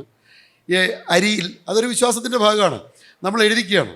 നമ്മളിതിനെ ഇങ്ങനെ കൊണ്ടുവന്നിട്ട് അക്ഷരം നമ്മൾ നിന്ദിക്കരുതാത്ത ഒരു വസ്തുതയാണ്. ഒന്നിനെയും നിന്ദിക്കാൻ പാടില്ല, ആരെയും നിന്ദിക്കാൻ പാടില്ല എന്നുള്ളതാണല്ലോ പ്രകൃതി നിയമം. അപ്പോൾ അക്ഷരത്തെ നിന്ദിക്കണ്ട, പക്ഷേ അക്ഷരത്തിൻ്റെ ശക്തിയെ, അക്ഷരത്തിൻ്റെ സാമ്പത്തിക അധികാരത്തെ, രാഷ്ട്രീയാധികാരത്തെ, സാംസ്കാരിക അധികാരത്തെ ഉയർത്തിയെടുക്കാൻ ഒരു സമൂഹം ശ്രമിക്കേണ്ടതിന് പകരം ദിവസവും രാവിലെ എഴുന്നേറ്റ് അതിനെ പൂജിച്ചിട്ട് ഒരു കാര്യം ഉണ്ടാവില്ല. ഇതാണ് കേരളത്തിൽ സംഭവിച്ചത്. കേരളത്തിൽ ഇതിനു വേണ്ടി നമ്മൾ EMSനെ പോലെ മഹാപണ്ഡിതനായ ഒരാൾ മുഖ്യമന്ത്രിയായ നാടാണിത്. ഇതുവരെയും ഭാഷയ്ക്ക് വേണ്ടിയുള്ള സമരം അവസാനിച്ചിട്ടില്ല. ഓരോ കാലത്തും ഓരോ സമരമാണ് വരുന്നത്. ഓരോരുത്തർ ജാക്കറ്റ് വിട്ട് സെക്രട്ടേറിയറ്റിൻ്റെ വാതിൽക്ക് പോയിരുന്ന് ഇൻക്ലാബ് വിളിച്ചിട്ടോ ജയ് വിളിച്ചിട്ടോ ഭാഷ നന്നാകില്ല. ഭാഷ നന്നാകണമെങ്കിൽ ഭാഷയ്ക്കുള്ളിൽ പ്രവർത്തിക്കണം. അങ്ങനെ ഭാഷയ്ക്കുള്ളിൽ പ്രവർത്തിച്ചവരെക്കുറിച്ചാണ് ഞാൻ പറഞ്ഞത്, മിഷണറിമാരെക്കുറിച്ച് പറഞ്ഞത്. ഇപ്പോൾ ഇന്നലെ ഷിജു അലക്സ് എന്ന് പറഞ്ഞ ഒരാൾ എൻ്റെ വീട്ടിൽ വന്നിരുന്നു. ഞാൻ ഇങ്ങോട്ട് പോരുന്നതിന് മുമ്പ് രാവിലെ. ഷിജു അലക്സിനെ നിങ്ങൾക്ക് അറിയാമായിരിക്കും, ആർക്കെങ്കിലുമൊക്കെ അറിയാം. ഈ ഏറ്റവും അധികം ടെക്സ്റ്റുകൾ, നമ്മളെ പഴയ ടെക്സ്റ്റുകളുണ്ട്, മിഷണറിമാരുടെ കാലത്തോ കൊളോണിയൽ പീരീഡിലോ ഒക്കെ എഴുതപ്പെട്ടിട്ടുള്ള ടെക്സ്റ്റുകളുണ്ട്. വിദേശ സർവകലാശാലകളുടെ മ്യൂസിയങ്ങളിലും ഒക്കെ ഇരിക്കുന്ന ടെക്സ്റ്റുകളുണ്ട്. ഈ ടെക്സ്റ്റുകൾ മുഴുവൻ ഡിജിറ്റലൈസ് ചെയ്തുകൊണ്ടിരിക്കുന്ന ഒരു മഹാനായ എൻജിനീയറാണ് ഷിജു അലക്സ്. അത് എൻജിനീയറിംഗ് പണി വരെ ഉപേക്ഷിച്ചിട്ട് ഇപ്പോൾ മലയാളത്തിലെ ടെക്സ്റ്റുകൾ ഡിജിറ്റലൈസ് ചെയ്തുകൊണ്ടിരിക്കുകയാണ്. ആരാണ് ഭാഷയ്ക്ക് വേണ്ടി സംഭാവന ചെയ്യുന്നത്? എത്രയോ നമ്മൾ ഈ കോവിഡ് വന്നപ്പോഴെല്ലാം അവസാനിക്കുമെന്ന് നമ്മൾ വിചാരിച്ചു. കോവിഡിൻ്റെ കാലത്ത് നമ്മളെ പിടിച്ചു നിർത്തിയത്, ഉലയാതെ പിടിച്ചു നിർത്തിയത് ആൻഡ്രോയിഡിൻ്റെ ഭാഷയുടെ മേഖലയിൽ വർക്ക് ചെയ്യുന്ന വിദഗ്ധരായ എഞ്ചിനീയർമാരാണ്. അവർ പണിയെടുത്തു. അപ്പോൾ സാങ്കേതിക രംഗത്തും സാമ്പത്തിക രംഗത്തും രാഷ്ട്രീയ രംഗത്തും സാംസ്കാരിക രംഗത്തും ഒക്കെ നിരന്തരം ഭാഷയ്ക്ക് വേണ്ടി പ്രവർത്തിക്കേണ്ടതിന് പകരം ഭാഷ എൻ്റെ അമ്മയാണ് എന്ന് പറഞ്ഞ് വിലപിക്കുകയല്ല വേണ്ടത്. ഇതാ എം ഡിയുടെ കാര്യം ഞാൻ പറയാൻ കാരണം അതാണ്. ഈ പ്രതിജ്ഞ കേരളത്തിലെ എല്ലാ കോളേജുകളിലും സ്കൂളുകളിലും രാവിലെ വിളിച്ചു പറഞ്ഞതുകൊണ്ട് ഭാഷ നന്നാകില്ല, മറിച്ച് ഭാഷയ്ക്കുള്ളിൽ പണിയെടുക്കുക. സാമ്പത്തിക അധികാരം ഉണ്ടായാൽ സ്പെയിൻ പഠിക്കാൻ കുട്ടികൾ പോകുന്നുണ്ടേ, ജർമ്മൻ പഠിക്കാൻ കുട്ടികൾ പോകുന്നു, പിന്നെ കൊറിയൻ ഭാഷ പഠിക്കാൻ ഇപ്പോൾ പോകുന്നു, ഇപ്പോൾ ചൈനീസ് പഠിക്കാൻ പോകുന്നു. കുട്ടികൾ മലയാളം പഠിച്ചാൽ അതിൻ്റെ പ്രയോജനമുണ്ടാകുമെങ്കിൽ സ്വാഭാവികമായിട്ടും ലണ്ടനിലോ സ്പെയിനിലോ ജർമ്മനിയിലോ ഫ്രാൻസിലോ ഉള്ള ആളുകൾ മലയാളം പഠിച്ച് അവരിങ്ങോട്ടേക്ക് വരും. ഇതാണ് സാമ്പത്തികം. ഇതില്ലാതെ നമ്മൾ ഭാഷയെക്കുറിച്ച് എത്ര സംസാരിച്ചിട്ടും കാര്യമില്ല. പുതിയ കുട്ടികൾ അതിന് സജ്ജരാണെങ്കിൽ ഭാഷയെ ഭാഷയുടെ വഴിക്ക് വിടുക. എൻ്റെ അടുത്ത് ചോദിച്ച ഒന്നാമത്തെ കാര്യം, അത് ഞാൻ മ്യൂസിക് ചെയ്യുന്നതുകൊണ്ട് തന്നെ സംസാരിക്കാനാണ് ആഗ്രഹിക്കുന്നത്. ഇതിനകത്ത് എപ്പോഴും നമ്മൾ നേരിടാറുള്ളൊരു ചോദ്യമാണ്, ലിറിക്കാണോ മ്യൂസിക്കാണോ ഇമ്പോർട്ടൻ്റ് എന്ന് ചോദിക്കുന്നൊരു ചോദ്യം എപ്പോഴും ചോദിക്കും. വരികളാണോ മ്യൂസിക്കാണോ? ഇത് പരസ്പരം എനിക്ക് ഈ പറഞ്ഞ പോലെ ചില പാട്ടുകളിൽ വരികളാണ്, ചില പാട്ടുകളിൽ ട്യൂണാണ്. ഇപ്പം സംഗീതം കേൾക്കുന്നുണ്ടോ ഞാൻ പറയുന്നത്? ഓക്കെ. സംഗീതം എപ്പോഴും ഭാഷയ്ക്ക് അതീതമാണെന്നും കൂടെ വിശ്വസിക്കുന്ന ആളാണ്. ഭാഷയും നല്ലപോലെ സ്വാധീനിക്കുന്നുണ്ട്, ചില സമയങ്ങളിൽ ഭാഷയ്ക്ക് അതീതമാണ്. അതിനൊരു ഉദാഹരണം പറയുന്നത്, 2 ഉദാഹരണങ്ങൾ പറഞ്ഞ് ഞാൻ നിർത്താം. ഒന്ന്, ഞാനൊരു വർക്ക്ഷോപ്പ് അറ്റൻഡ് ചെയ്യുമ്പോൾ ബെർക്ക്ലി സ്കൂൾ ഓഫ് മ്യൂസിക് ചെന്നൈയിൽ നടത്തിയൊരു വർക്ക്ഷോപ്പ്. അവിടെ മ്യൂസിക്കിൻ്റെ ഓരോരോ സെഷൻ കഴിഞ്ഞപ്പോൾ എല്ലാവരുടെയും ഒരു പെർഫോമൻസ് സെക്ഷൻ വരുന്നു. അപ്പം ഞാൻ മലയാളം പാട്ട് ഉറുമിയിൽ ഞാൻ പാടിയ അപ്പാ നമ്മാടേ, അപ്പോൾ ആ പാട്ടിൻ്റെ വരികൾ അറിയാമെങ്കിൽ ആ പാട്ട് വെച്ചിട്ടാണ് ഞാൻ പെർഫോമൻസ് ചെയ്യുന്നത്. അപ്പോൾ അത് കേട്ടിരിക്കുന്നവർ മുഴുവൻ ബെർക്ക്ലിയിൽ നിന്ന് US നിന്ന് വന്ന മനുഷ്യരും ഈ മലയാളികളല്ലാത്ത ആൾക്കാരാണ് കേട്ടിരിക്കുന്നത്. എന്നിട്ട് അവരോട് അത് എക്സ്പ്ലെയിൻ ചെയ്യാൻ പറയുന്നു, അവർക്ക് കമ്മ്യൂണിക്കേറ്റ് ചെയ്ത് ഇമോഷൻ എന്താണെന്ന് എക്സ്പ്രസ് ചെയ്യാൻ പറയുന്നു. അവരിൽ ഓരോരുത്തരും 2-3 പേര് സംസാരിച്ചു. അവരിൽ ഓരോരുത്തരും പറഞ്ഞത് ഈ വരികളുടെയൊക്കെ ലിറ്ററൽ മീനിങ്ങിൻ്റെ 90% അടുത്ത് നിൽക്കുന്ന വളരെ കൃത്യമായിട്ടുള്ള കാര്യമാണ് അവർ പറഞ്ഞത്. അപ്പോൾ ചില സമയത്ത് ഈ പറയുന്ന നമ്മൾ പറയുന്ന ഭാഷ മറ്റൊരാൾക്ക് മനസ്സിലായില്ലെങ്കിൽ പോലും നമുക്കറിയാത്ത ഭാഷകളിലെ ആൾക്കാർ സംസാരിക്കുന്ന നമുക്ക് കമ്മ്യൂണിക്കേറ്റ് ആവൂലേ, അതിലൊരു സബ്ടെക്സ്ച്വലായിട്ട് അല്ലെങ്കിൽ ഒരു അലിഖിതമായിട്ടുള്ള ഭാഷ അല്ലെങ്കിൽ കമ്മ്യൂണിക്കേഷൻ നടക്കുന്നുണ്ടെന്ന് ഞാൻ വിശ്വസിക്കുന്നുണ്ട്. പിന്നെ മലയാള ഭാഷ സഞ്ചരിക്കുന്നുണ്ടോ അല്ലെങ്കിൽ അങ്ങനെ ഒരു അനുഭവം ഉണ്ടായിട്ടുണ്ടോ എന്ന് ചോദിച്ചിട്ടില്ല. അപ്പോൾ ഞാൻ പഠിച്ചത് സത്യത്രയ ഫിലിം ഇൻസ്റ്റിറ്റ്യൂട്ടിൽ ഞാൻ സൗണ്ട് ഡിസൈനിങ് പഠിച്ചിട്ട് അവിടെ കൽക്കട്ട കുറച്ച് കാലം ഉണ്ടായിരുന്നു. അപ്പോൾ നമ്മൾ അവിടെ പോകുമ്പോൾ നമ്മുടെ സീനിയേഴ്സും ജൂനിയേഴ്സും ഒക്കെ ആയിട്ടുള്ള ഫ്രഷേഴ്സും ആ സമയത്തൊക്കെ അവരാദ്യം നമ്മുടെ അടുത്ത് ചോദിക്കുന്നത് എന്താ അറിയോ, നിങ്ങളുടെ നാട്ടിലെ പാട്ട് ലജ്ജാവതിയെ ആ പാട്ട് പറഞ്ഞിട്ടാ. ഇതെല്ലാവർക്കും അറിയാം, മലയാളം അറിഞ്ഞൂടാ അവിടെ ആർക്കും, പക്ഷെ ലജ്ജാവതിയെ പാട്ടറിയാം. അവിയൽ എന്ന് പറഞ്ഞ ബാൻഡിൻ്റെ നട നട നട എന്ന് പറഞ്ഞ പാട്ടറിയാം. ഇതൊക്കെ അവർ പാടും, മലയാളത്തിൻ്റെ ഒരു വാക്കും അതിൻ്റെ അർത്ഥം അറിഞ്ഞൂടാ. പക്ഷേ ആ അർത്ഥം പോലും അറിയാതെ ഭാഷ സഞ്ചരിച്ചിരിക്കുന്നു എന്നുള്ളതാണ്. അപ്പം പല ഫോമുകളിൽ ഭാഷയ്ക്ക് സഞ്ചാരവും ഉണ്ട്. അപ്പം എൻ്റെ അനുഭവത്തിൽ ഞാനിങ്ങനെ മ്യൂസിക്കലി അത് സഞ്ചരിച്ചതിന് എന്നോട് തന്നെ ചോദ്യങ്ങളും, ആ നാട്ടിലെ ഇത് നമ്മുടെ നാട്ടിലാണെന്ന് ഉണ്ടായെന്നറിയുമ്പോൾ അതിൻ്റെ സ്നേഹം കൂടെ എനിക്ക് കിട്ടിയിട്ടുണ്ട് കേട്ടോ. ഈ ലജ്ജാവതി എന്ന പാട്ട് നമ്മുടെ നാട്ടിലുണ്ടായെന്ന് ആ സ്നേഹത്തിൽ എൻ്റെ അടുത്ത് പെരുമാറിയിട്ടുണ്ട്. അവിയലിൽ ഞാൻ അവരുടെ ബാൻഡുമായിട്ട് ഇടയ്ക്ക് പണ്ട് ഇടക്കാലങ്ങളിൽ ഞാൻ പാടാനും ഒക്കെ പോകാറുണ്ടായിരുന്നു. എല്ലാവരും എൻ്റെ വളരെ അടുത്ത സുഹൃത്തുക്കളാണ്. അവരറിയാമെന്ന് പറയുമ്പോൾ അവരുടെ അടുത്തുള്ള ആരാധന എനിക്കും കൂടെ ഭയങ്കര അവരിൽ നിന്ന് സ്നേഹം തന്നിട്ടുണ്ട്. അതുകൊണ്ട് നമ്മുടെ ഭാഷ സഞ്ചരിക്കുന്നതുകൊണ്ട് നമ്മളിലേക്ക് അന്യഭാഷക്കാർക്കുള്ള അകലം കുറയുന്നതായിട്ടും എനിക്ക് ഫീൽ ചെയ്തിട്ടുണ്ട്. ശ്രീജിത്ത് സാറ് സെഷൻ വൈൻഡപ്പ് ചെയ്തു എന്ന് പറഞ്ഞതിന് ശേഷമാണ് ചോദ്യങ്ങൾ വന്നത്. ഞാൻ പെട്ടെന്ന് എന്നോട് സ്റ്റേജിൻ്റെ ചാർജുള്ള വ്യക്തികൾ പറഞ്ഞു പെട്ടെന്ന് വൈൻഡപ്പ് ചെയ്യണമെന്ന്. മറുപടി അത്രേ ഉണ്ടാവുള്ളൂ. ഭാഷയെ അതിൻ്റെ ഏത് ഭാഷയാണെങ്കിലും മലയാളം ആയാലും ഇംഗ്ലീഷ് ആയാലും ഹിന്ദി ആയാലും അതിൻ്റെ ഏറ്റവും നല്ല ശുദ്ധിയോടെ ഉപയോഗിക്കണമെന്ന് ആഗ്രഹിക്കുന്നൊരു വ്യക്തിയാണ് ഞാനും. എൻ്റെ ചോദ്യം ഇതാണ്, നിലവിൽ കേരളത്തിൽ ഭരണഭാഷ മലയാളം എന്ന് പറയുന്നു. സത്യത്തിൽ നമ്മൾക്ക് പലപ്പോഴും ഒരു ഗവൺമെൻറ് ജീവനക്കാരനാണ്, അതുകൊണ്ട് തന്നെ പലപ്പോഴും ഈ ആശയവിനിമയങ്ങൾ മലയാളത്തിലാകുമ്പോൾ ചില ആശയക്കുഴപ്പങ്ങളൊക്കെ ഉണ്ടാകാറുണ്ടോ എന്നൊരു സംശയമുണ്ട്. അപ്പോൾ എഴുത്തുകാരൻ എന്ന നിലയിൽ ശ്രീജിത്ത് സാറോ അല്ലെങ്കിൽ ഒരു ഭാഷാ പണ്ഡിതൻ എന്നുള്ള നിലയിലോ സാറോ ഇനി മ്യൂസിക്കിൻ്റെ ഇതിൽ പഴയ ഒരു ഗവൺമെൻറ് ഉദ്യോഗസ്ഥയായിരുന്നു ഞാൻ, അപ്പോൾ എനിക്ക് പറയാം എൻ്റെ ബുദ്ധിമുട്ട്. അപ്പോൾ എന്താണ് നിങ്ങൾ ഉദ്ദേശിക്കുന്നത്? ശരിക്കും മലയാളം തന്നെ നമ്മൾ ഭരണഭാഷയായിട്ട് നിലനിർത്തേണ്ടതുണ്ടോ എന്നുള്ളത് അറിയാനുള്ളൊരു ആഗ്രഹം. അല്ല, ഇതിനിപ്പോൾ 2 തരത്തിലുള്ള മറുപടി ആവശ്യമാണ്. ഇപ്പോൾ നമ്മൾ ഈ പറഞ്ഞതുപോലെ ഇതിനെപ്പറ്റി താങ്കളുടെ ചോദ്യത്തെ പൂർണ്ണമായും മാനിച്ചുകൊണ്ട് തന്നെ പറയുകയാണ്. ഇപ്പോൾ ഇംഗ്ലീഷിൽ എത്ര അക്ഷരം ഉണ്ടെന്ന് ചോദിച്ചാൽ ഒറ്റയടിക്ക് മറുപടി പറയും 26 അക്ഷരമെന്ന്. മലയാളത്തിൽ എത്ര എന്ന് ചോദിച്ചാൽ ഞാൻ തന്നെ ആ വഴിക്കൊരു ചിന്തയ്ക്ക് തുടക്കമിടാൻ വളരെ ഉത്തരവാദിത്തപ്പെട്ടവരോട് ആലോചിച്ചിട്ടും അവർ മറ്റു ചില കാരണങ്ങൾ പറഞ്ഞ് പിന്മാറുക ചെയ്തത്. കാര്യം ഇത് 56 ആണോ, ഇത് ചില്ലക്ഷരം കൂട്ടണോ വേണ്ട എന്നുള്ള ചർച്ച ഇതുവരെ കഴിഞ്ഞിട്ടില്ല.